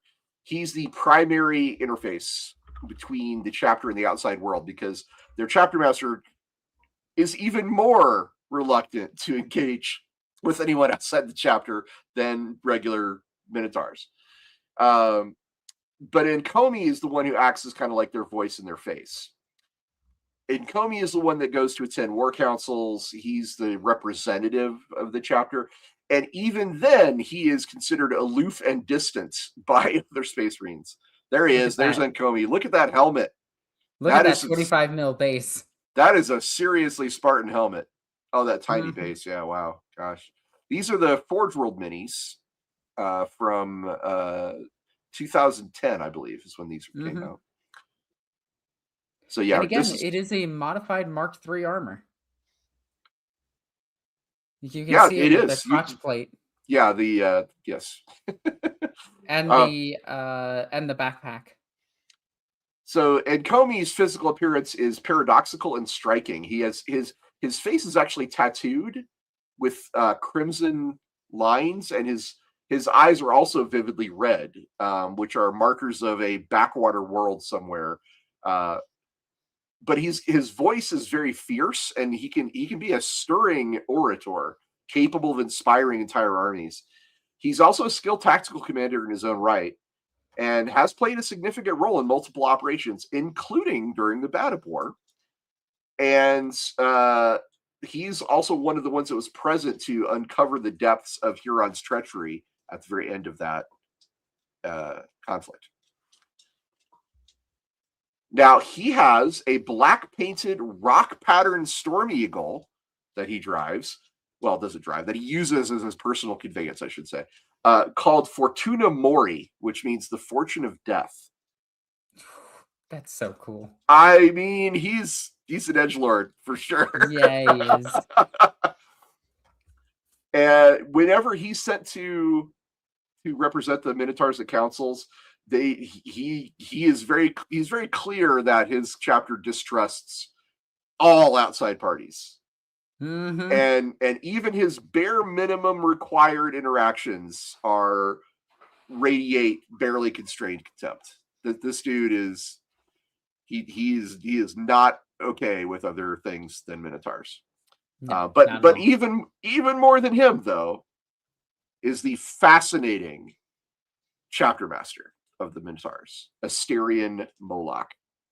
Now, Asterion, that name is a very famous myth of a Minotaur king, and Moloc, the last name, that is a Canaanite deity or demon that has a bull's head.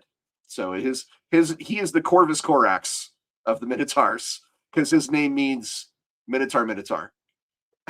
I mean, in proper Games Workshop fashion, you name it the same thing twice. Yes, it is very proper, Asterion Moloc. He is the bloody-handed and paranoid master of the Minotaurs, a veteran of hundreds of battles. It's said that his body has been heavily rebuilt with cybernetic augmentations and is capable of shrugging off wounds that would fell almost any other Space Marine through sheer spite and malice. He's a brutal tactician, a master of siegecraft, and a meticulous logistician, equally capable of planning a campaign down to the last supply crate and personally leading his Terminator squad into close-quarter slaughter. Outside of battle, he occupies a brazen throne at the heart of the Daedalus Crata, surrounded by data feeds and servitors. He's described as almost never making personal appearances outside of, war. Yeah. During the entire Badab War, there's no record of him ever attending a war council in footage. There's only records of him like at the tip of the spear at the most brutal assaults. His signature weapon, which you can see in this image here, is called the Black Spear. It is a relic power weapon of unknown provenance. It's very similar to arms used by the Custodes. It's capable of piercing Terminator plates and is equipped with a built-in single-shot super laser. Yeah, it's got a little las cannon on it. He's got a storm shield that is got the heraldry of the bull's head on it. And he fights in a suit of Tartaros pattern Terminator armor, which is very rare, ancient armor from the Horus Heresy period. The mysteries around him are considerable because the Black Spear's design strongly resembles the ones carried by the Custodians. He survived injuries described as unsurvivable on numerous occasions. He's described as being considerably larger than a standard Space Marine. There is a whole bunch of speculation about this guy, and I would love to get into that. But first, I want to hear from Alexis. What do you think about him so far? So, as far as I could tell, he's not one of the characters that people are like, oh, he's 18 foot tall, like that one Kakardon character that everyone swears. Tyberos the Redwake. Yeah, and everyone's like, he's the biggest Space Marine ever. It's like, he's tall, but Moloc and Tyberos would be a really interesting. I'd love to see these guys meet. It would be fascinating. Yeah. And we've got to instantly start fighting. Decker player says top 10 special Space Marine character drip. He is up there. He He's is up dripping. there. He's dripping. Now, let's talk about these theories about this guy because they are absolutely Excuse me. freaking wild. He's one of the most deliberately mysterious characters in the lore. And what we do know about him comes from the Regent's Shadow book. It's a novel, and Imperial Armor volumes 10 and 12. That's really about it. So there's not a lot of material on this guy. And in Regent's Shadow, the custodian Valerian, which Alexis has talked about before, he personally observes Moloc and provides one of our most detailed accounts. According to Valerian, the armor that Moloc wears is so dark bronze that it appears almost black.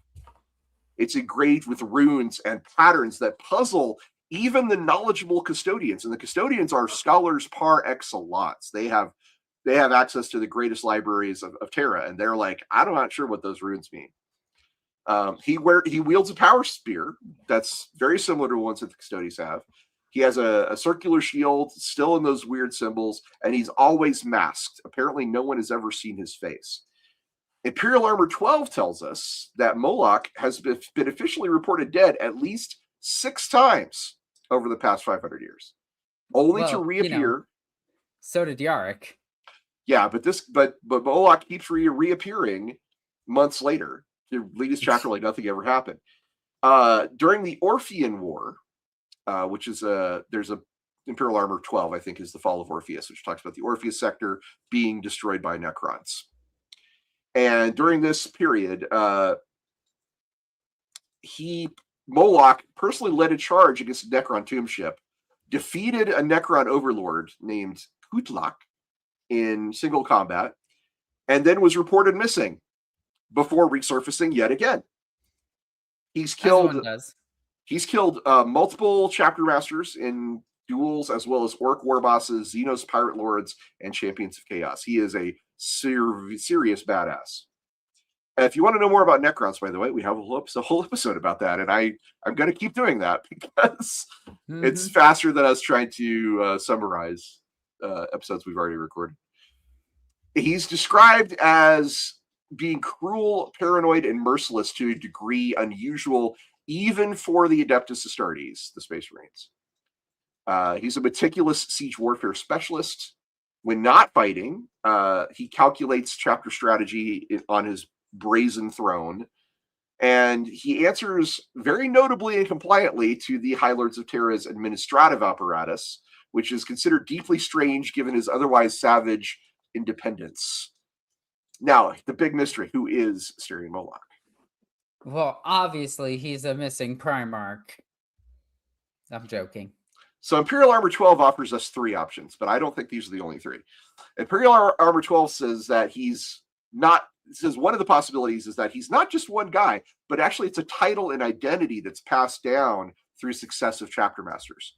Whoever is the chapter master is the new Asterion Moloc. The second option presented by Imperial Armor 12 is that he may have undergone forced memory or personality implantation into new hosts, so that each successor is really just a vessel for the personality of Asterion Moloc. I don't think that's the right one either. I don't like that one. And the last one is that his resilience is actually due to extensive cybernetic enhancements that he just keeps getting more and more machine-like after each death, quote unquote, which I also think is probably bullcrap. So, my personal theory is that it's a title. Like, you are Asterion Moloc. Here's all the psycho indoctrination. This is who you are now. Boom. And there we go. Somebody in chat says he's a perpetual. Okay. I doubt it. Hear me out. No. Hear me out. There's 2 possibilities that I find fascinating. One of these is that he's a perpetual, and that he's not just any perpetual. There is a force of exceptionally large warriors who have very good reasons to dislike Space Marines in general. Oh no. He could be a member of the. 'Cause there was a group of the Thunder Warriors. Yep. That There they come. Yes, he's possibly a member of the Thunder Warriors because the 4th Legiones Contagious is the name of this group, which was the one most likely to have survived because it was basically built around the quote-unquote Primarch of the Thunder Warriors, Ushotan. Mm-hmm. They don't believe it's Ushotan himself because Constantine Valdor killed Ushotan, and Valdor does not leave things undone. So it's unlikely that he's Ushotan, but he could have been in Ushotan's group and been one of a perpetual from that.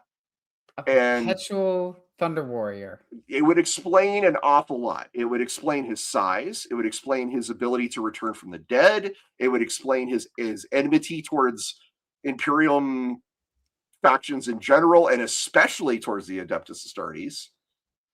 Okay. I find this to be a highly compelling theory that he is in fact a perpetual Thunder Warrior. I don't know if I follow that one. I'm gonna be real with you. I'm kind of on the other side where I think he is a being that is a title that is just mind wiped, and anybody can be him. They just get psycho indoctrinated to be him. There's even a better fan theory though. Okay. Do you want to hear this one? Sure. Let's hear it. Okay.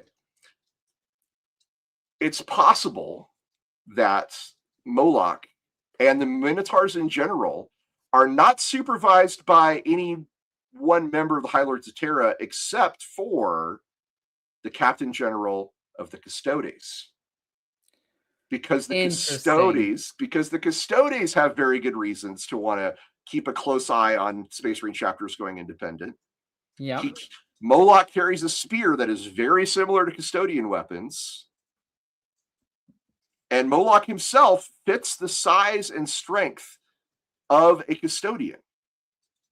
It's possible that either he's one of the Eyes of the Emperor, who are Custodians who give up their duties to go and be spies in the Greater Imperium, or is a specially appointed captain of, or what do they call him?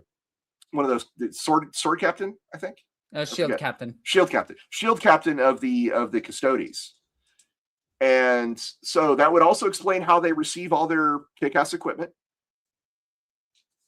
And they during the 8th Black Crusade, which we are going to get to, the Minotaurs fought as a combined force alongside the Custodes, which is one of the only known instances of the Custodes deploying in strength alongside a Space Marine chapter was during this event.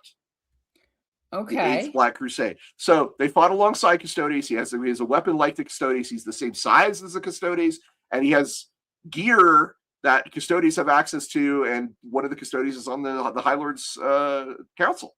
So, and it would explain why a Custodian took pause when about to fight him. It could explain a lot about that. It would also explain why he was not bothered by the blank. Possibly. Oh. The chapter also received, the Minotaurs chapter also received Primaris Marines amongst the earliest of any chapter, which implies that Guilliman and or Call had already sanctioned them as trustworthy long before most others knew they existed, because they were very high up on the list to receive Primaris Marines. So this theory proposes that the Minotaurs serve as the Custodes' long arm, a deniable, deployable force that could travel the galaxy and wage wars that the Custodes, who were bound to Terra before Guilliman changed that, they couldn't before that. Their loyalty is to the Emperor via the Custodes, and the High Lord's control over them is real but secondhand in that theory. I kind of really, I'm digging this. I'm digging this a lot, honestly. So you like the Custodian idea? I'm coming around to it. I like the Perpetual Thunder Warrior, and you like the Custodian. That's fine. That's absolutely fine. Yeah, I'm getting slowly convinced by it. So that's their chapter master, Asterion Moloc. The Cursed Founding Minotaurs had a very dramatically different color scheme than the current ones. Can you show a current, just regular Space Marine? of the or Terminator of the Minotaurs. Oh, hang on. I just got out of their book. I was trying to find a chapter of it. Give me one moment. No problem. Doop. Yeah, but they're very Give me the second book. they typically the Minotaurs describe their operations as hunts, ending with their quarry cornered with no escape, which is very savage and bestial as well. I like that. Mm-hmm. What makes the Minotaurs so compelling as a concept in 40k is that they represent a dark reflection of the Space Marines, because the Space Marine chapters are typically defined by brotherhood and honor and duty and the protection of humanity. And the Minotaurs are like, nah, we're the internal enforcement mechanism. We are the weapons the High Lords hold over the head of every Space Marine chapter as an implicit threat. We're the sword of Damocles. It's actually kind of sick when you put it that way. I know, right? Like it's disturbing, but it's also kind of rad. And we've got one from Ricky Chapman. Thank you so much, sir. We enjoy the idea that his memories are backed up on a series of cogitators, and when he dies, he is reborn through uploading memories into a new body. Look on the left. That's the current color scheme of the Minotaurs, which is very, very different from the one from the 21st founding. Oh, well, that's not the right one. I X'd out of the other one. I apologize, but it's yellow and red, and it's silly looking. We saw it earlier in the stream. If you want to look at it, go either search for original color scheme or on Google, or look earlier in the episode. But the bronze and red, I got to admit, is a very striking combination. I like it. It really is. It pops so well, especially on the Terminators. Yeah, they look really good. So like an evil tech marine. Yeah, I could see that. Every Space Marine chapter is theoretically independent and self-governing, but the Minotaurs exist to demonstrate that this independence has limits. If any chapter, I should say, steps too far from the High Lord's will, if they acquire too much political power, if they refuse a direct command, if they protect a world that the High Lords have decided must burn, the Minotaurs exist to be sent as a corrective measure. So, funny enough, when you say it like that, Custodians also follow a very similar thing. When they were trying to protect Sol from the Tyranid incursion, they decided to create a ring of dead worlds to starve out the Hive Fleet. And they did tell a Space Marine chapter to abandon a planet. And this was, I think, was the White Templar they told. And there's a whole Warhammer episode about it, a Tides episode that's incredibly good, and I really, really like it. And the Custodian tells them to break their oaths and everything and commence exterminatus. And I could see if they just use the Minotaurs, it would be a very similar situation where they would just go down, and they would probably be the ones that just kill all the civilians and just let the world burn. Quite possibly. Where the Custodians ordered the Space Marines to do it. Well, now, I'm going to set up a poll for the chat to vote on the nature of Asterian Moloch while you talk. So yeah, please go ahead. I do think that we need more interactions between the Minotaurs and other chapters, or specifically more or less with the Custodians. Now, I will say the contested, like, how to put this, the stare down between Valerian and Astarian Moloch was something that I absolutely loved in the book itself, because it did show that at any moment violence could break out and they were ready to kill each other. And it wasn't like this ceremonial thing. It wasn't this like hyperbolic thing. It was both warriors came in there and judged each other on whether or not they could kill each other, and both thought that they could win. Which is crazy for a Space Marine chapter master to think that they could beat a Custodian. Now, he's no Marinus Calgar or Nathaniel Garrow, so he's going to have a much harder time fighting a Custodian. Oh well, Garo wasn't even a chapter master. But yeah, I would argue of the current crop of chapter masters, the only ones I could see doing really well against, potentially doing really well. Let's be really clear, against custodians, Calgar, Dante, maybe, Dante, I could see. uh, Tibros the Red Wake. Yeah. Uh, those are Well, the only, is and Tyberos the chapter master? He's not a chapter master. yeah, he is. He's Tibros is the chapter master of the Carcharodons. oh, okay. And then there's Logan Grimnar. Logan would do really well.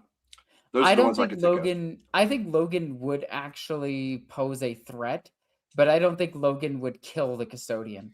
Well, that's what I'm saying. I'm talking about ones that would put up a good fight at the very least. Yeah, yeah. I Now, think all of them would. I don't think Asriel would be up there. no, I didn't include him. So Yeah. you mean Supreme Grandmaster Ezreal? Yeah, true, true. He is Supreme Grandmaster. That title he gave himself, my lord. All right. So let's get back to the Minotaurs really quick. So whenever Space Marines fight other Space Marines in the lore, almost every other time, I should point out, it's done with reluctance or anguish over doing so. Yeah, it But sucks that it happens. the Minotaurs, they relish it. They as though the challenge of facing the Imperium's finest warriors is the one thing that makes their existence worthwhile. They love fighting other Space Marines, and that is really unusual and bizarre in the setting. Now, the Imperium of Man is not a benevolent government. There are no good guys in 40k. What? I know. The Imperium is a brutal, galaxy-spanning authoritarian regime that survives on conformity and sacrifice and fear. The Minotaurs are the ultimate expression of that reality. They are basically masked death squads. They're a giant masked death squad that gets sent out to deal with anybody who feels like, hey, maybe the Imperium should do things differently. Well, when it comes to the Space Marines, at least. They're the Space Marine secret police. They are. That's exactly. They're basically that. Yeah. And they, the Minotaurs appear to be loyal enforcers with no real ideal of justice or honor. So they're not heroes, they're not paragons, they are executioners. And that's their lore, that's their purpose, that's why they're terrifying. They almost sound like a Space Wolf successor with that name. So, oddly enough, the Space Wolves, who were in fact the Emperor's executioners during the Horus Heresy era,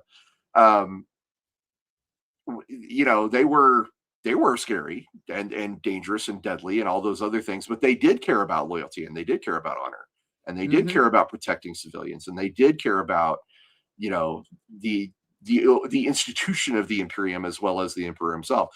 So, well, that was the Great Crusade era too. So even then, they were even more honorable than your typical Astartes would be in the 41st millennium. Because if you don't know, the Space Marines of the Horus Heresy were very different than the Space Marines of the 41st millennium in that the Horus Heresy era did not do a lot of the psycho conditioning and the hypno patterns, indoctrination. Yeah, the hypno indoctrination. They had a lot more agency and a lot more personality prior to the heresy. Anyway, so yeah, the Minotaurs are far more of what you would imagine as an executioner than the Space Wolves ever were, which is pretty wild. What's even more wild about them is the fact that they'll use the civilians that are trying to flee as shielding. Like, that's wild. Oh, you're fleeing in your ship and we're being shot at? Your ship makes a great shield. That is a horrifying thing that they will just end civilian lives. And at some point, if they keep doing this and they run into the wrong Space Marine chapter, they're going to be attacked by a superior force or one crazy enough to actually get onto their ships and kill them in combat. And I'm talking about the Space Wolves. If they start killing the wrong people, Space Wolves are coming after them. I would say like a couple of years ago, if they attacked a certain group of fallen Dark Angels, they'd have a really big problem with the entirety of the Dark Angels coming after him. Oh, that's cute. You deploy as an entire chapter. We deploy as a legion. Certainly can. Has not happened yet, but I imagine that's it. Yeah. We did an episode recently on The Rock, and in that episode, we described that it's very likely there will be some kind of major confrontation between the Fallen and the Dark Angels in the near future. Okay, so to get back to the Minotaurs really quick, I did finish the poll, and the answers are: the chat believes 45% of the chat believes that Asterion Moloc is a secret Custodes. Okay. 25% think that he's a perpetual Thunder Warrior. 15% think that he's a very lucky cyborg and just a regular chapter master. And 15% also think that he's something else entirely. He takes off the mask. There's another mask. It's the changeling. He's been the changeling all along. Oh, no. Yeah. Anyway, I just thought that was a fun little thing to bring in was the poll. Do you want to talk about some of their battles? So, all right. So back to the Badab War. Well, we covered the Badab War, and we covered the very apocryphal solar rebellions that they may or may not have taken place in. He could actually be Alfarius. Not Alfarius, Omegon. Hey, he could be. He's got a spear. Omegon was a spear user. Yeah. Omegon. The one thing that annoys the piss out of me as a spear fighter is that everyone in 40k holds their spears incorrectly. And it bugs the shit out of me. They're always holding the spear with like the tip being like right here. And they're just like, yeah, this is how you use a spear. And it's like, just use a sword at that point. Hold it from the damn back and stab in. You're in Astartes. You have the range now. The 8th Black Crusade took place around the end of the 37th millennium. So roughly 5,000 years before the current date. Abaddon brought out the Night Lords and the Iron Warriors, and he captured the Andromax system, which was on the way to Terra. The Fabricator General of Mars was like, I don't want to send anybody. Until the Custodes went to his Forge World and were like, hey, or sorry, his temple on Mars, actually. And we're like, hey, you need to take part. And confronted by the Custodians, he's like, okay, fine. And they... Fine, Dad. The coalition was quite remarkable because the strike force was the Minotaurs, their entire chapter, the Adeptus Mechanicus War Maniples from Mars, and Custodians of the Dread Host, which is the one. That's the one they send. That's a very dangerous group of Custodians, and they annihilated the traitors in their captured strongholds. Not much else to say about that except that it was cool that they were fighting alongside both the Mechanicus and the Custodes. Now, I do want to mention a couple of things about that. So I'm going to mention spaceships again.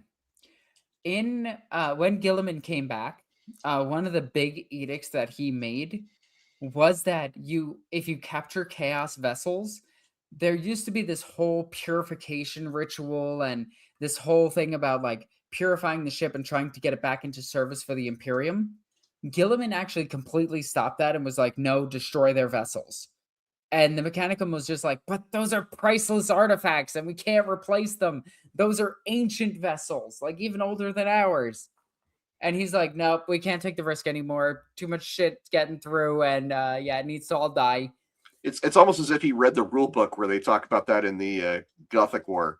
You can't really fix a chaos warship. It's too far gone. Now, I imagine there's a very particular chapter that might try to disagree with that. No, we killed everybody on board. We can take it. We're taking it. We're taking it with us. Oh, well, that could be at least 2 different chapters, if not 3. So yes, it could be the Blood Ravens, it could be the Minotaurs, and it could be the Exorcists. So I mean, the Exorcists would make a lot of sense for them to do it. The Blood Ravens would do it as an insult, and the Minotaurs would actually try to reuse it. Right. Oh, the Red Hunters too. I mean, there's all kinds of anyway. So we talked a little bit about the Macarian heresy. I just wanted to go back to that very briefly. The Xenos possessed remnants of the guys they killed on the ocean world of Nereus. Those were the Imperial Paladins chapter. Not a great name. That's up there with like Nova Marines. It's like, that's an okay name. All right, let's skip ahead to the 41st millennium. And the defense of Hermetica, the hive world of Hermetica, was capital of the Chanma sector. I believe I'm pronouncing that correctly. And it had been under assault for over a century by the word bearers, led by a dark apostle called Lavak the Devourer. Layback the Devourer. Layak the Devourer. And Layak had arrived on this colossal space hulk called the Nightmare Paradox through a warp rift, and it just was like, cool, here's a planet, let's lay siege for 100 years. The word bearers were good at a lot of things. Siege is not one of them. Apparently not. It took them 100 years to do so. Could you imagine reporting that back? They didn't even complete it. It was going on for 100 years when the Minotaurs showed up. Oh my God. Could you imagine reporting that to Perturabo? Like Perturabo's just sitting there like, you guys suck.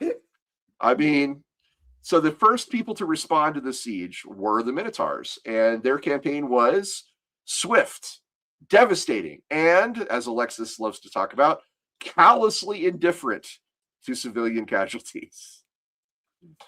They used their fleet's firepower as cover for their drop, as Alexis has pointed out.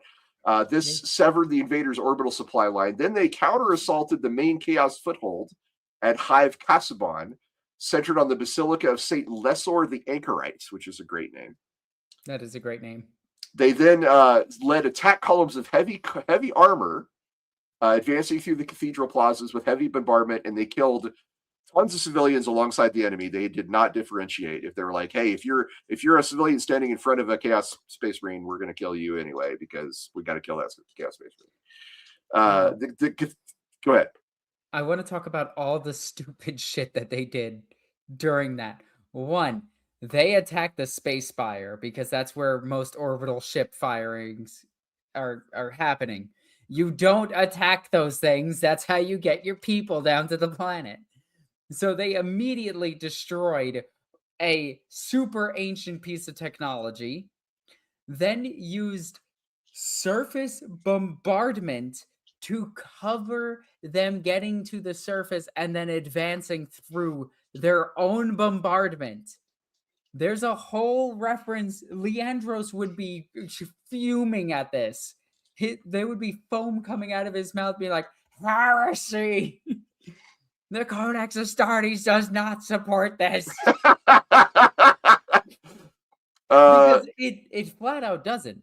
Bombardments of that to cover a drop insertion / advance is not something that you want to do when your own ships are bombing you and you're advancing. Well, they were... Sorry. But then they're pushing into a holy site with heavy tanks and just crushing everything and all of the civilians along the way. I was just about to get into that. The Minotaurs were not kind to the Ecclesiarchy's monuments. No. The cathedral complex was encircled and bombarded until it collapsed under turbo laser fire from Thunderhawks. And then they barraged it with Thunderhawks. And then Moloc led his Terminators and assault squads into the Basilica vaults, slaughtered Layak's demon-possessed bodyguard, struck a mortal blow to Layak himself, who then, in the most cartoonishly word-bearer thing ever, escaped into the warp before the killing blow could land. I assume cackling all the way, I'll get you next time, Astarian Moloc. I'll get you next time, Astarian Moloc. So that's who it is under the mask. It's Astarian. Well, that's his name, Astarian Moloc. Yeah, it's actually Astarian from Baldur's Gate. For Baldur's Gate, right? So with Layak gone, the tide of traitors and mutants was contained until the arrival of the Imperial 17th Battle Group, which included several Astro Militarum regiments. They then purged the world, and you'll love this part. The Nightmare Paradox, the Space Hulk, it was deflected off course by Nova Cannon fire. Hell yeah. And it was left in a quarantine orbit until the Grey Knights examined it and took it apart. See, they purified it. I mean, for a certain value, purification. There's a really short battle they fought on Rin's world They participated in the campaign to reclaim it. Rindsworld is the homeworld of the Crimson Fist Space Marine chapter that was taken over by orcs. Again, another Space Marine successor to the Imperial Fist that's way more interesting than the Imperial Fists. I would argue the Imperial Fists, the Horus Heresy era Imperial Fists are extremely interesting. I agree with that. But do you know what made them super lame? The Beast Post-Heresy. Arises series. Post-Heresy, yeah. Really, we don't know much about it except the fact that the Minotaurs were part of the forces that were sent to help reclaim the world. And that's a bit about it.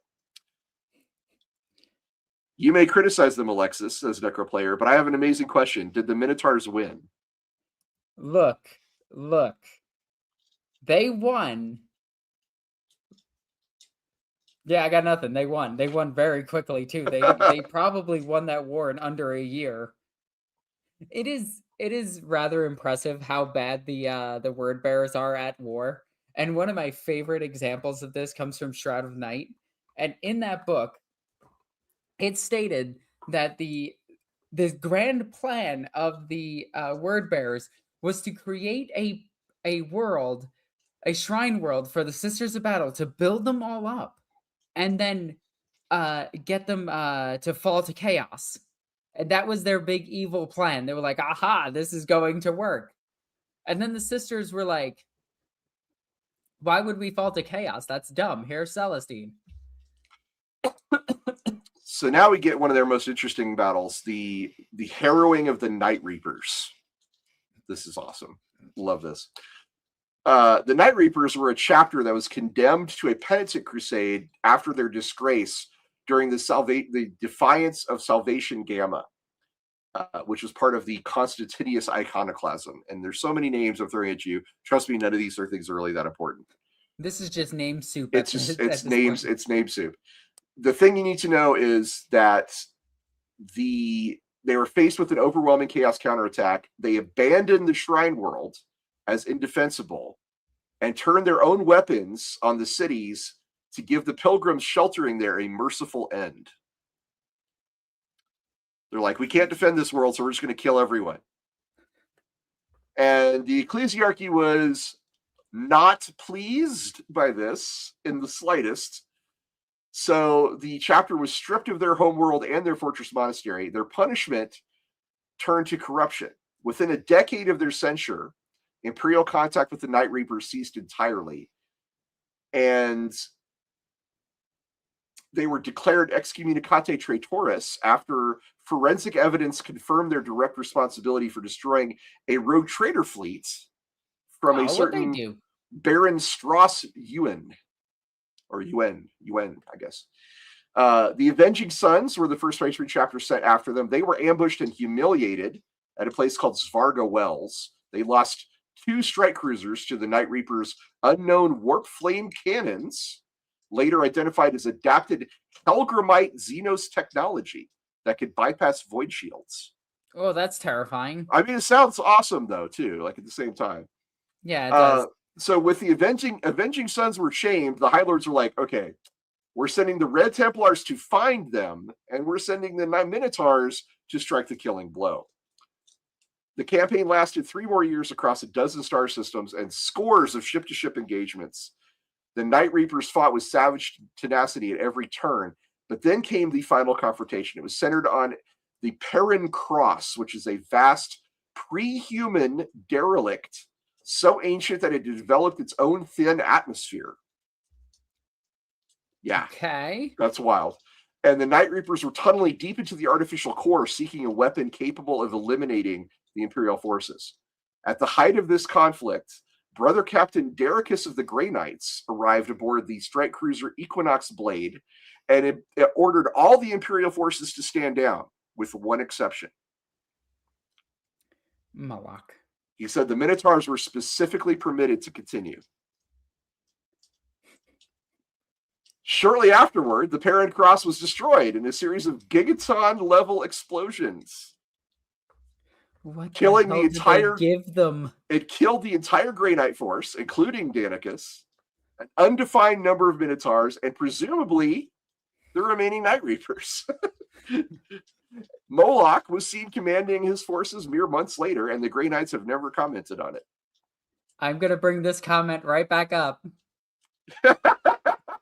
Did they win? Yes, but also no. How do you, There's a you whole book. know, Go ahead. okay, this sounds completely random. Do you remember that old video of the guy blowing up the whale on the beach where he used way Yes. too many Yes. explosives? Yes. And that's probably what happened here. Is like Moloc's like, oh wow, that was way bigger than I assumed it was going to be. That's exactly what happened. So we know there's a whole Forge World book about the Orpheus War. It's called Volume 12, The Fall of Orpheus. The short version is the Monarch dynasty of Necrons woke up. They did a full-scale invasion of the Orpheus sector, and the Imperium lost. But the Minotaurs' role was grim, even by their standards, because they were charged with High Lords on carrying out exterminatus on worlds that were deemed irretrievably lost to the Necrons. So this time it was the Minotaurs doing the mercy killing. But it was okay because the High Lords told them to do it. You know what would come in handy? Those gigaton explosives, I maybe. mean, I'm just saying, it's kind of funny how that worked out, where you have Don't you quote Anchorman at me. 60% of the time it works every time, says Necro. They also took part in the Indominus Crusade, the Minotaurs did. They pushed back forces unleashed by the Great Rift within Battle Group Faustus of Fleet Secundus. In fact, their specific achievement was the recapture of the Void Docks in orbit of Bosphori Deo from a Thousand Suns Traitor Legion contingent. Oh, that's actually really cool. This is one of the very few times the Minotaurs were recorded fighting chaos other than other Space Marines.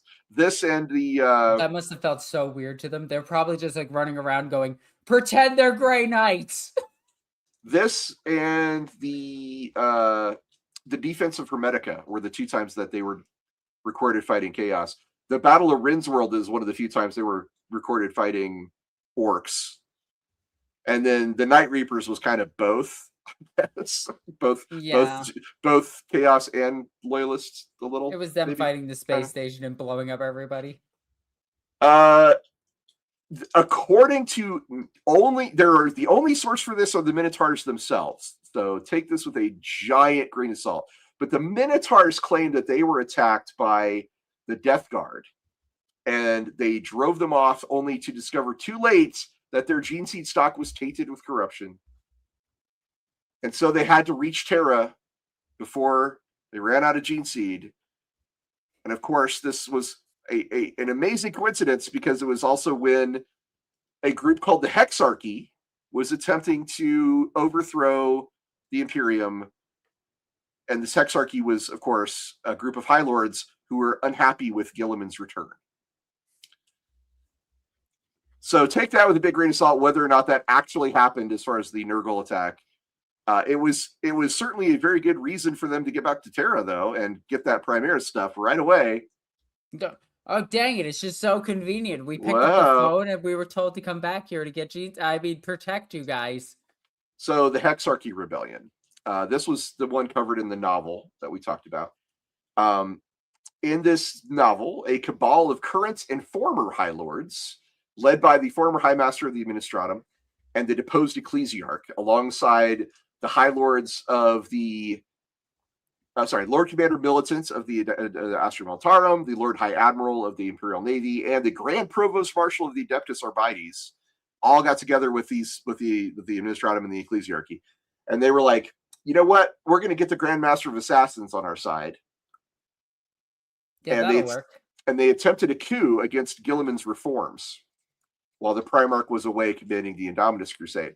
However, it turns out that the Grandmaster of Assassins only did this on Guilliman's orders. And so when it was revealed, when the Minotaurs arrived to support this coup, because they did, the Grandmaster of Assassins is like, aha, we know you guys reached out to them. Now I have the proof I need. And he goes and kills all the traitor High Lords with assassins, because he's the Grandmaster of Assassins. No, he just did it himself with a baseball bat. The The He needs to Hexarchy, keep the assassins in line. the Hexarchy summoned the Minotaurs to Terra by telling them that the throne world was under siege from enemies within. And this, of course, guaranteed the arrival of the Minotaurs. And they showed up in an overwhelming military force positioned right near Terra itself. And the Minotaurs, who were loyal to the institution of the High Lords rather than any specific lord, according to the text, Lord Vorin, I know you're out there listening to me right now. According to the text, this is what was said. They were not implicated in the treason because they simply follow what they believe to have been a legitimate High Lord's summons, which I'm sure was very convenient for them. Yeah. Very convenient. We didn't fight the custodians. We only thought of annihilating them. It's completely different. We didn't do it.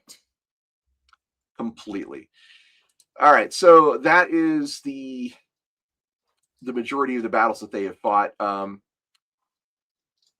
So the idea that they're actually have Armory as Gene Seed, though, is pretty well supported.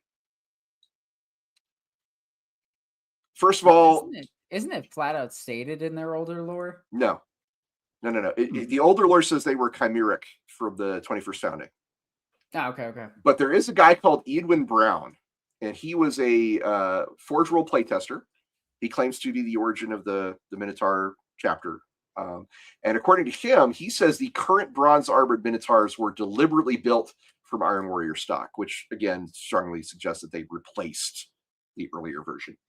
Brown also said that the Moloc issue is about a title passed down over successive chapter masters.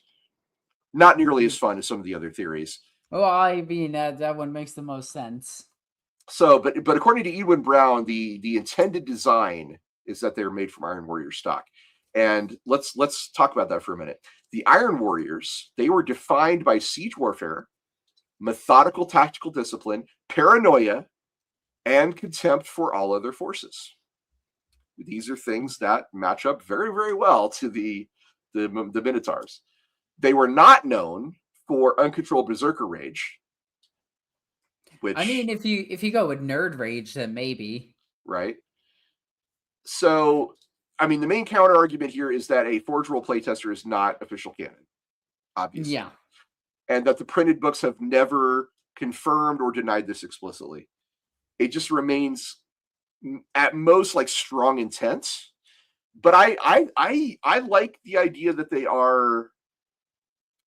I like at least one of the versions of the Minotaurs are in fact Iron Warriors, because Iron Warriors deserved a lot better than they got. Let's put it that way. I fully agree with that. That's true. Now, the older theory is that the original Cursed founding Minotaurs were from World Eaters Gene Seed because that matches up with their behavior. That makes total sense because they were just frothing berserkers that just wanted to get into combat as quickly as possible. But the main theory is that they were two different chapters. So were likely different entities sharing a name and heraldry. One, the Bolter and Chainsword group, which are that's a forum. It's forum. It's how old people used to talk about things on the internet. You know, in between Usenet and BBS and the Reddit threads of today. Reddit threads are probably old at this point. I may be way more out of touch than I thought. But anyway, back in the day, forums were a big deal, and the Bolter and Chainsword forums were one of them, and it still exists if you want to go check it out. There's a really old Tactica I wrote for 13th Company from 4th edition that may still be up on the site somewhere from 23 years ago. Jesus, I'm old. Holy cow! Don't say things like that. Anyway, according to the Bolter and Chainsword, they have a theory that the World Eaters Gene Seed had Ultramarines Gene Seed spliced in to stabilize the berserker tendencies, and that's what the chimeric designation is for. Is it's half Ultramarines and half World Eaters.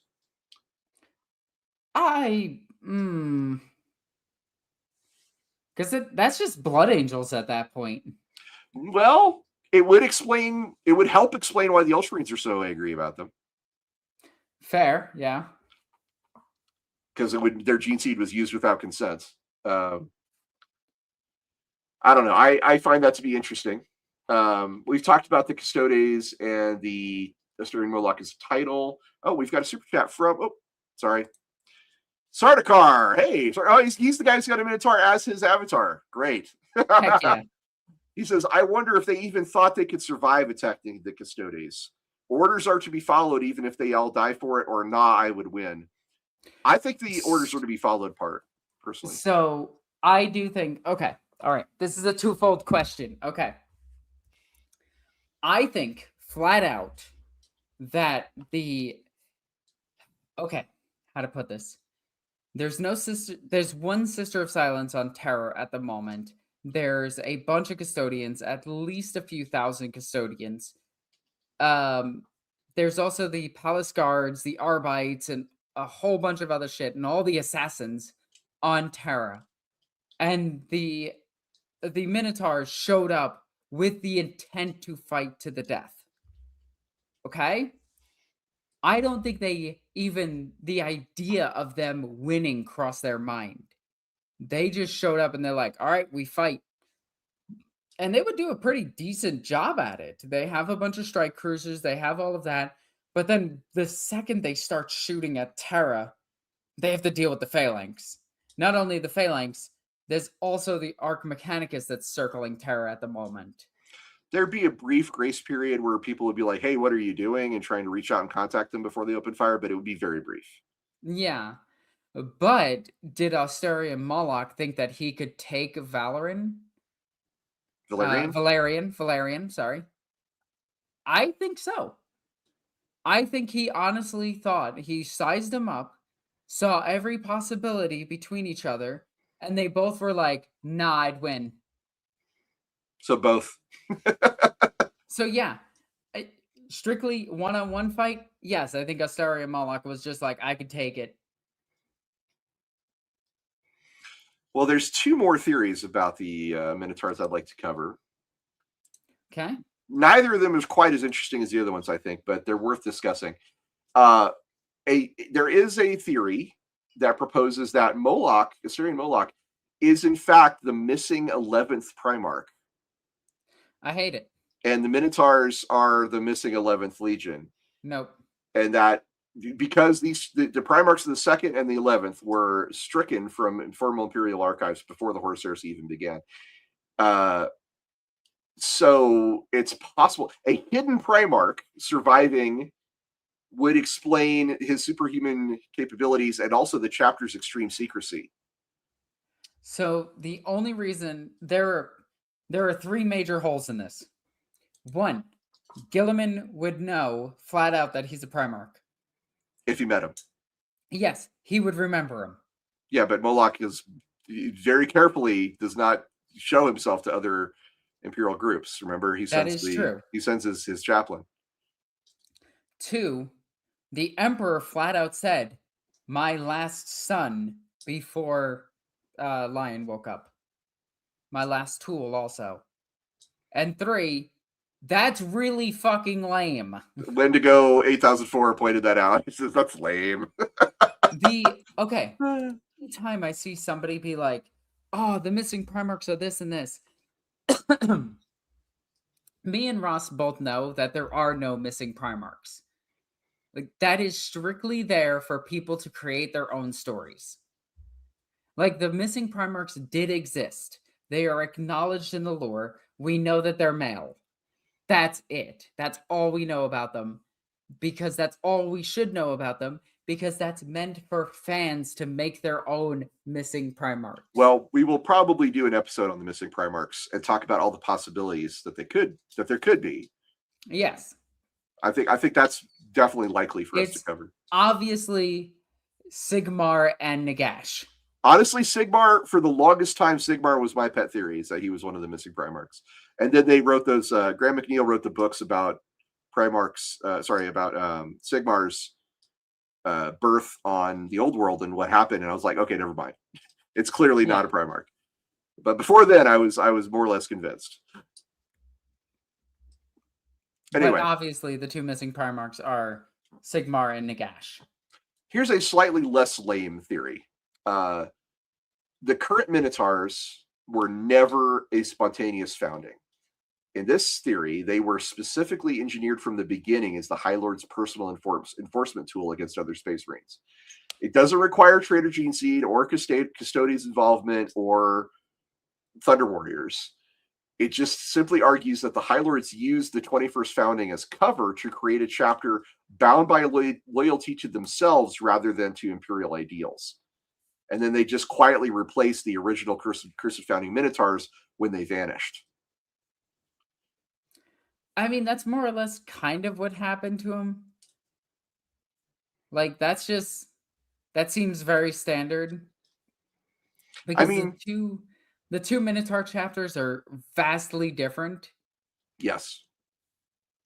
I think the fun part about the Minotaurs is that there's so many theories that are, none of them are mutually exclusive. They're all satisfying in different ways. Mm-hmm. One of the reasons why the Minotaurs are so cool is because this mystery has a lot of really interesting little twists and turns that it could take. I love that. By the way, the Astra Militarum and other Imperial organizations, they have noted the Minotaurs are often unreliable. They classify them as unreliable combatants who do not work well with other military formations. So if you're an Imperial Guard general and you see the Minotaurs show up, you're like, oh man, these guys aren't even going to. I'll be lucky if they even talk to me before they go do their whatever they're about to do. Oh, great. A Dreadnought's killing like a whole bunch of my men again. Right. Did it just rip apart my favorite Lehman? Dang it. Yeah. Sorry, Moloc. Get your boy. What the hell is even that? I've never seen a Dreadnought look like that. Yeah, they're wild. The only thing I think we didn't talk about was they have this unique attack formation in Void Combat. During the Orphean War, the Fall of Orpheus, which we talked about, Volume 12 of Imperial Armor, their fleet formed up in a bull's head formation. Okay. Eight strike cruisers as the horns, 3 battle barges as the jaw, and the Daedalus Crata as the skull. It's simultaneously a tactical encirclement formation and an enormous cosmological declaration of identity. I mean, that's confidence, right? That is severe confidence. I'm not gonna lie. If my opponent showed up in that kind of formation, I'm putting a Nova Cannon right in the middle. And I'm just like, great. Bye. I just think that's great. I was like, when I read about that, I was like, what? Holy crap. Now, I got a question for you. Can Astarion and Moloc like survive in a fight against who do you have money on?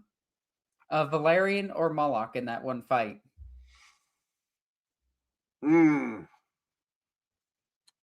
That is a tough thing to call.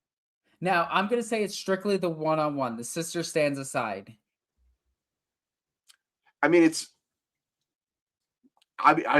that's too close to call for me, because if Astarion is also a custodian, then it's a one-on-one match. If Astarion is a perpetual Thunder Warrior, then he's got the edge. If Astarion is a cybernetically enhanced chapter master, then he's probably slightly undervalued in that fight. But I don't know. Like it's a really tough call. It's like, I think the deciding factor is whether or not Alea gets involved. Well, you said one-on-one. You were very clear about that. One-on-one, I do think Valerian would take it, but it would be a very, very close fight. And I think that he would cheat and use the homing beacon on the knife to teleport to get the kill.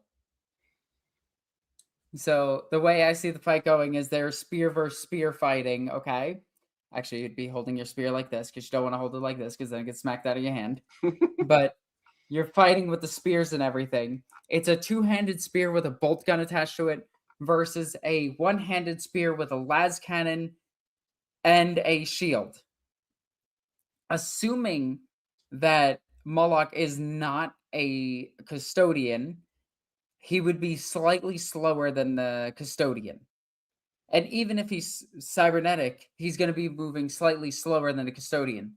So the speed advantage is going to be with Valerian, but a Storm Shield is a better invulnerable save than what Valerian has. So that Storm Shield has to do a lot of work. And if we know Games Workshop writers, they're going to completely forget that both of them have force fields. I mean, that does seem common. Did we take this one? We did do that one. Okay. Yes. And did we do this one? No. Dylan Schroeder, 985. Good to see you, sir. He says, just to celebrate my favorite candy cane colored spoiled Marines. Yeah, the candy cane is the 21st founding version. Yeah, absolutely. Can we put that one back on screen for a sec? Yep, I'm gonna try to find it really quickly. Okay, no problem. But we have, I think, exhausted what is known about the Minotaurs, but this would be a good time to take questions from you guys. If you guys have questions about the Minotaurs, or if you have any pet theories you'd like to advance yourself as to who they are, what they're about, I'd love to see it. It's fascinating to me that you have a chapter of Space Marines that is so wildly well equipped with all the dreadnoughts they want, all the tanks they want, and a mini phalanx of their very own. That's astounding. And the theories around Moloc. I mean, I love the Perpetual Thunder Warrior. That would just be the spite that must live in that guy's heart for all the other Stardies. Oh my god, I can see that fueling him so strongly. But I also like the Custodian version as well, as an option for Asterian Moloch. And I love the fact that his name lines up so closely with Corvus Corax. Oh, there it is. Yeah. There's the candy cane, just for you, buddy. Dylan Schroeder. There you go. There's the candy cane. The Chicago Bull Marines. The Chicago Bulls. Makes you wonder if someone at Games Workshop was a basketball fan. Oh, they had to be. They had to be. What's your final thoughts on the Minotaurs? So I think the Minotaurs, as a chapter, I would actually make them slightly more evil. I mean, they're pretty evil. They are. I love that they use civilians as shielding. I love that they openly fire against Imperial forces without any type of hesitation whatsoever. Because to me, they represent what the universe should be. Marines should be as uncaring as possible to show the cruelty of the setting itself. The Minotaurs really emphasize the cruelty of the Imperium. The final hammer of the Imperium, the executioner that's coming after you, and whether or not you've been a good or a bad Space Marine doesn't matter. If you're in the Minotaur's way, you're as good as dead and your stuff is theirs. And I love that about them. I love that they're thieves. I love that they don't have honor. I love that they fight weirdly enough, they fight in a very Viking way. Well, maybe not the bull's head formation. No. Maybe not throwing all of your assets in one circle and coming directly at your enemy is not the best idea in the world. I mean, I struggle to imagine my reaction on the bridge of a starship looking out at this bizarre formation coming at me like a video game. It's just all in one. I'd be like, what the hell is that? I'd be like, open fire? I mean, yeah, right. But it would certainly bamboozle me for a little while. I'd be like, what is going on? How many Nova Cannons do we have in range? 3? Yeah, that should be enough. I love the idea that they're the dark mirror, that they're the dark version of what Space Marines can be, right? Like we're told and shown so often that Space Marines are the heroes, they're the good guys, even though they're not. There are no good guys in 40K, to be clear. But the lore and the stories and even the shows like Amazon's what was that called? The little show level? Secret Level, yeah, thank you. Even that Secret Level episode is like, hey, check out how awesome Space Marines are. And you're like, after a while, it just kind of becomes part of the background. Like you're like, okay, yeah, Space Marines are this, Space Marines are that. The Minotaurs show you that not all Space Marines are like that. In fact, they can be very, very bad indeed. And I think it's very timely to talk about a force controlled by the Supreme politicians of the setting that is disturbing because it has no concepts of honor or loyalty to ideals and is instead all about power and control. So I think it's timely to talk about this kind of thing. Just saying. Yeah, it is. Also, they're very silly looking, and for some reason, they're Spartan inspired, and that's it. No, the 21st founding were silly looking. The current version, the bronze and red, that is money. That's fire. That's money, man. I really like it. I gotta admit, they look rad as hell. I kind of do wish they went with like a more, like if they do remake them in the future, I hope that we get Blade Guard veterans with like the Spartan shield and spear. That would be really cool. They have all the Primaris goodies now, so yeah. And that means Hysterian has almost certainly gone through the Rubicon Primaris, along with Incomi. There's like a little bit of him left that went through it.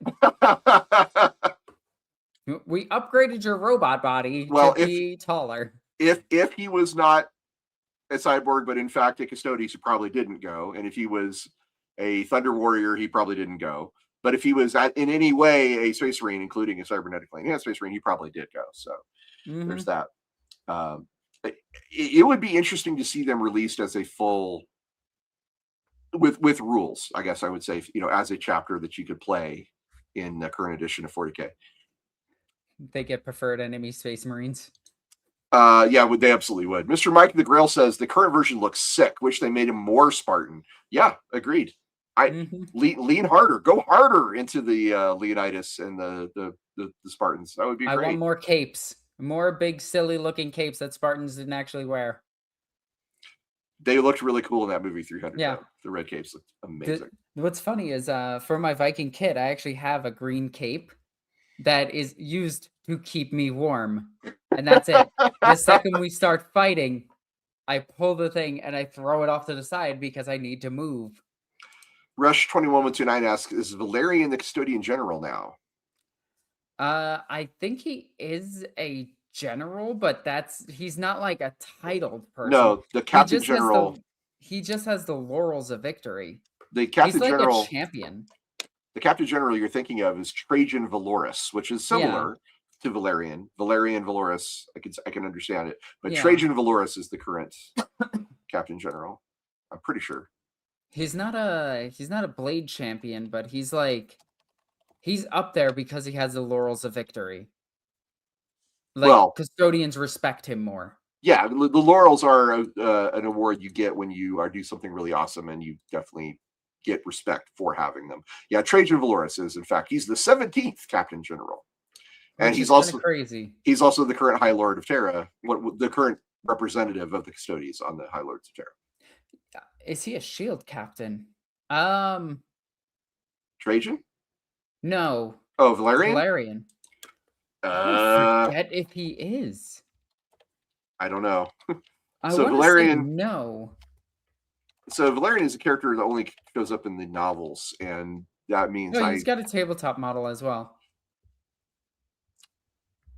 When you open your codex to pick your army, can you select this guy as a named character? Yes. Okay. He is a shield captain. Okay. So he is a shield captain. And then in that case, I stand corrected. He is not just a character from the novels. He's also a named character. Yep. Necroplayer97 says, now it is time for your countless troops to break upon my mere 300 Marines and over 1,000 meat shields. Come at us! Yeah, it's the battle at Thermopylae is often reduced to just the Spartans when there were, in fact, a few thousand, if I remember right. There were over 10,000, and then there was the naval war. Yeah, Greek auxiliaries helping them out. But the Spartans were the core of that defense, and they do deserve recognition. So yeah, them and all of their slaves. They had so many slaves. Don't get me started on that. That's a tangent I don't want to get into. All right. So the short version is I was watching this anime. I was really into it. Got all the way through the first season. 4 episodes into the second season, the main character is like, I'm going to go buy a slave. Like, it's no big thing. And I'm like, okay, I'm out. Yeah, that's a yikes. I'm out. Yep. Eject. Anyway. So, did we want to talk about any models this week? We do have a few. Let me get them up while you distract people. All right, so I did not see any comments or questions about the Minotaurs in the chat, but if you did have any that you wanted to bring up, now is a good time. And the fact is, these guys are really cool. I'm actually really glad that the community, our lore seeker community, wanted to know more about this particular chapter. And if you have enjoyed this deep dive into the grim darkness of the far future, do me a favor, hit the like button and the subscribe button. It will help spread our heresy to other unsuspecting minds through the algorithm, because more people don't need to know about Lorebeards 40,000, and we appreciate you for supporting us. And let's see here. We do have a comment from Wes Luce. Welcome to ancient Rome, ancient Greek, ancient Babylon, ancient world, and the not so ancient world. I think this is a joke about the movie 300, if I remember right. I believe. mean, yeah, kinda. What are we looking at here? So, this is done by Wendigo. This is them planning a whole thing out to make I believe this is a wheel to crush grain. Yeah, it's a mill. It's a millstone. Yeah. And then they started making all the 3D designs. Wow, that's some really nice looking terrain, man. That is some nice. There, hey, Ryder Rohan. Yep. That's great. Love it. And then, like, you can actually see their finished millstone. That looks great. Wow, this is really, really nice. This is actually incredible. Yeah, great job, man. I am impressed with good terrain. I'm always impressed with people who can 3D design. And then moving on, we have some purple Marines again. Aha. These are done by Hitman 1213. And Hitman is, I believe, Rush 2112. 21129, I believe. Yeah, but yeah, Rush is this guy. This is coming along. They're looking better every week. Yeah. This is this week's progress, waiting to do some basing. So now, this might seem like the basing isn't done, but don't you worry, because that basing starts getting work done. I was trying to get to the right picture. Look at that. We got some basing. Hey, look at that. Look at that. But moving back to this, we've seen some of these characters before. It's good to see that they're getting even more paint on them. I'm looking forward to seeing these when they get finished. I do like your mix of helmets on them. I think that's a really cool addition. I love the color scheme. It reminds me of a Loyalist Emperor's Children army, and I dig that greatly. Yep. The purple and gold is a great combo. I do like this guy over in the corner just being like, hey guys, how's it going? Oh, his pose. Oh my God. Yeah. Wow. All right. So Rush, that one guy maybe could use a reposition. Just reposition his head and it's fine. He looks a little strange, I kind of admit. Wow, that's funny. Hi, fellow Marines. Are you ready to go on crusade today? Greetings, fellow Marines. Yes, yeah. I'm totally not a Calidus assassin pretending to be a space Marine. It kind of looks like the Marine next to him punched him with the power fist. Oh, is that intentional? Did he set that up that way? Maybe. If they did, that's amazing. If you set that up intentionally, Rush, that's a really funny shot. I love it. Because it does look like the guy with the power fist just smacked him. Whee! Here I go. Sure, yeah. Rush is commenting as we're talking. Rush is saying he's just peeking around the corner with Scoob and the gang. Oh, that's great, Rush. This is a very good color scheme. I like where you're going. I feel like this is improving every time you show it to us. So keep up the good work, man. This is looking good. These actually kind of remind me of the Space Wolf head takers with the 2 melee weapons. Yeah, well, he's got the company champion heads, I think. Those look like guard head. Here. That's a sanguinary guard. I'm talking about the one next to him. Those two guys, that one and the one next to him on the left. They both have a more company champion-esque helmets. Yeah, yeah, they do. Which is kind of neat. These guys could be blade guards. Yeah, they're blade guard veterans. Okay, yeah, very cool. Because they have the iron halo and the storm shield, which, you know, I guess that's a little redundant, but whatever. I'm presuming that these halos are decorative. No, they're actually iron halos. No, listen, I realize that is what they are. I'm saying for the model, though, I'm saying it's probably a replica, shall we say? Yeah, yeah. Shall we say a replica of the actual Iron Halo? These two look like they're gearing up for a duel. I like the pose on the guy on the right. That's actually a very cool pose. I really dig that. And then we Bases get to see looking the good. bases. Yeah, that's Rush. I presume you did that just for me, so I'm here to say thank you. I like seeing work done on the base. Appreciate you. It's all about that base. About that No base. rebels. So moving back to Wendigo, this is even more terrain that he built recently from scratch. I Nice. love it. Yeah, bro, you are killing it with your terrain. That looks great. Yeah. I would use that in my D&D game any day of the week. I'm still waiting to finish my. I need to find a couple more pieces of poster board, but I really want to finish my damn Blood Bowl board. Wow. I like this. Oh man, are you using this in Battles in Middle Earth? Because you have a lot of Battles in Middle Earth figs there, and I love it. That's what I assumed that they were using it for. Yeah, it looks really good. Hey, there's some BattleTech in the background there too. Yep. This is by Hellfire. My favorite form of Dreadnought, the Leviathan Dreadnought. Ah, so good. It's really cool. I do love the Leviathan. Look at that little tiny red head. Hi, everybody. I'm a Leviathan Dreadnought. The assault refrigerator. He looks so cool. I love Leviathan Dreads. That is, can you go back really quick and zoom in a little bit? If we can get a closer look, that would be great. Yeah, he looks like he's got the mix of weapons on the guns next to the chest plate there, because one of them is the Volkite and one of them is the Flamer. I don't think you can you do that in 3rd edition Heresy? Can you mix those? No, but usually what people do is they just go, this is the Flamer. Okay, well, I mean that's a fine way to do a counts as either or, right? Like I wouldn't mind. If you were to tell me I did that so I can have either or, I'd be like, fine, no big deal. That doesn't bother me a bit. So yeah, that's very cool. I like it. Needs base work. Literal blueberry, says Necro Player. Some dry brushing, maybe some washing, and this thing will be done.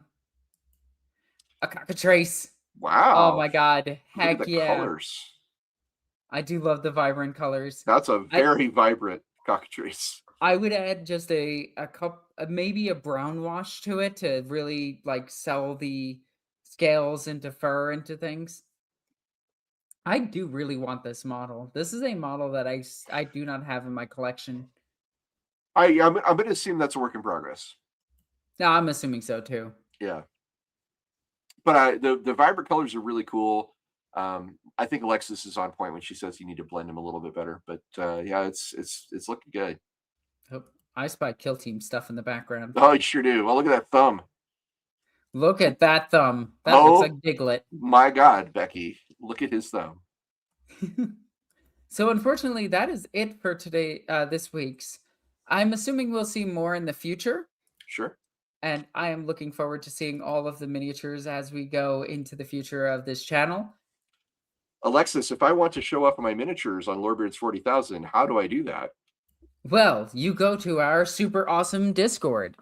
And if one of our mods are actually here, they'll post it, or we will. Lord Vorn already posted the link. It's in the chat. Okay, good. So if you scroll up, you can see it. But our Discord is a very, for the most part, active community. We pop in there every now and then to talk and do all sorts of other junk. And honestly, I really like the community. It's very nice. You also get alerted when polls for topics go live. So you get to know firsthand when to go check out what the options are for whatever we're going to cover in a given week. Mm-hmm. We record Lorebeards 40,000 every Wednesday and every Saturday, starting at 2 p.m. Mountain Time. And I'm also the host of Lorebeards Role Playing on Mondays. Alexis, where can people find you on the internet doing online things? You see this name right here, Northern Queen Alexis? I do a whole bunch of stuff. I've recently started streaming again. Started streaming Cyberpunk, and I am having a lot of fun just running around with a shotgun and just hacking people. You're doing a net runner with a shotgun.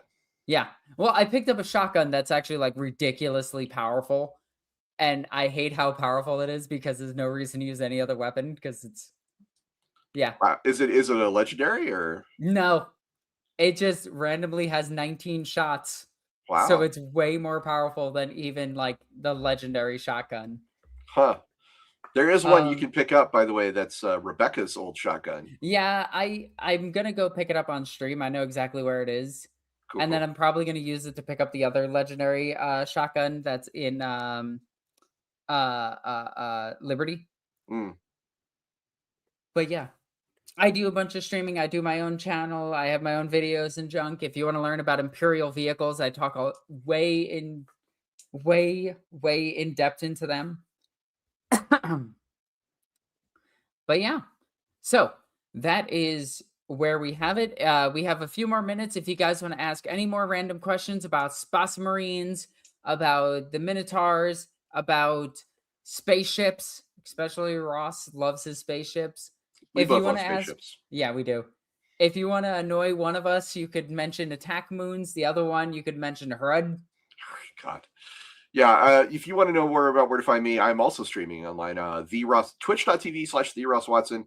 I took last week off because I had family in town, but I will be starting up again this week. And I'm going to be intending to play through the Final Liberation game, which has some of the best cutscenes in all of 40K video games. It's just a great game. Old game, but fun. So check me out doing that one. We got let's see here. A little on the Dreadnought. Ricky Chapman says, a little on the Dreadnought. It's from the Sea Drakes, our own custom chapter. That's the blue Dreadnought he's talking about. Which is similar to the Minotaurs in that they are brutally, secretly kidnapping Chaos Marines to hypno-indoctrinate into cannon fodder. Fascinating. That's awesome. Wow. Okay. That's some recycling. Today they were our enemies. Tomorrow they will be our cannon fodder. Love it. Yeah, Godzilla Rex asks, I hope the family time was good. It was. Thank you. It was my favorite aunt, my favorite uncle came to visit. Let's see here. Rush, has any chapter? It sounded like you said my favorite uncle instead of my aunt and uncle. My favorite aunt and my favorite uncle. Yeah. Okay. They are my favorites. Rush 21129 says, has any chapter ever thought, what if we glued an Imperial Navy battleship to a battle barge? Gloriana class battleships. Yep. Check out the Gloriana class. We need to do a whole episode on these. God, there's so many things. I'm like, we just talk about that for hours. Every chapter, they're going to be fun. Every legion, I should say, every legion had a Gloriana class battle barge or battleship, and these things were immense, and they had a lot of power, and they were effectively the same thing as an Imperial Navy battleship glued to a battle barge. There are certain chapters that use Imperial Navy battleships. Not many, but they exist. And at some point we're going to do a whole we're going to do episodes about the various classes of Imperial Navy ships. I need to go. I've got to go update our topic lists and get out some stuff for the polls this week. So, Rush says, speaking of Glorianas, where is the big E's since the siege? I don't know if the Emperor had a personal one. Unless are you talking about the Vengeful Spirit? Because that was Horus's ship, his flagship. If you're talking about that, I believe Abaddon's riding around in it. I mean, yeah, but he had a golden vessel that he flew in. The Emperor, yeah. But I don't know if it was Gloriana. No, I think the Custodes still have it. If that would be my supposition, is if it still exists, the Custodes have it. Yeah. And let's see here. It's named after Alexander the Great's horse. Dakota? Is it? Interesting. No, that's not Dakota. Huh. I always forget what Alexander's horse is named. I will have to look that up, Rush. Honestly, you stumped me a little bit on that one. Yeah. I keep thinking of the 40K battleships. Then they're a lot of fun. Oh, I have a absolute banger of a nightmare mode trivia question for either Lord Master or Sotek or Andy, if you ever want to throw it at them. Do you want to hear this one, Alexis? Yes, I do. There's only one man who's ever beaten a Grail Knight in a single combat duel. He is a man of the Empire. What is his name? Sigmar? Nope. No idea. Grail Knights are super strong. they're amongst the most robust human warriors you can find in the old world. And Kurt Helborg beat one in a duel. Kurt Helborg is the champion of Karl Franz. Huh. Felix is also being mentioned here as a possibility. Did Felix beat a Grail Knight? I guess that might have happened in a book, in a novel. I'm talking about in the rule books and stuff. But I guess Felix could probably do it. Bucephalus, they're saying, is the name of the ship. Yeah, Bucephalus. Okay, I'll have to check that out. Rush, thank you for that. All right. Oh, he's the Reichsmarshal, Kurt Helborg. There you go. He's the Reichsmarshal. Very cool. Well, that is it for today's episode. We will catch you guys in the future. Thank you so much for joining us here at Lorebeards 40K. We really appreciate it. And remember, in the grim darkness of the far future, there is only lore. Take care, everybody. Take care. Love you guys. Okay, bye.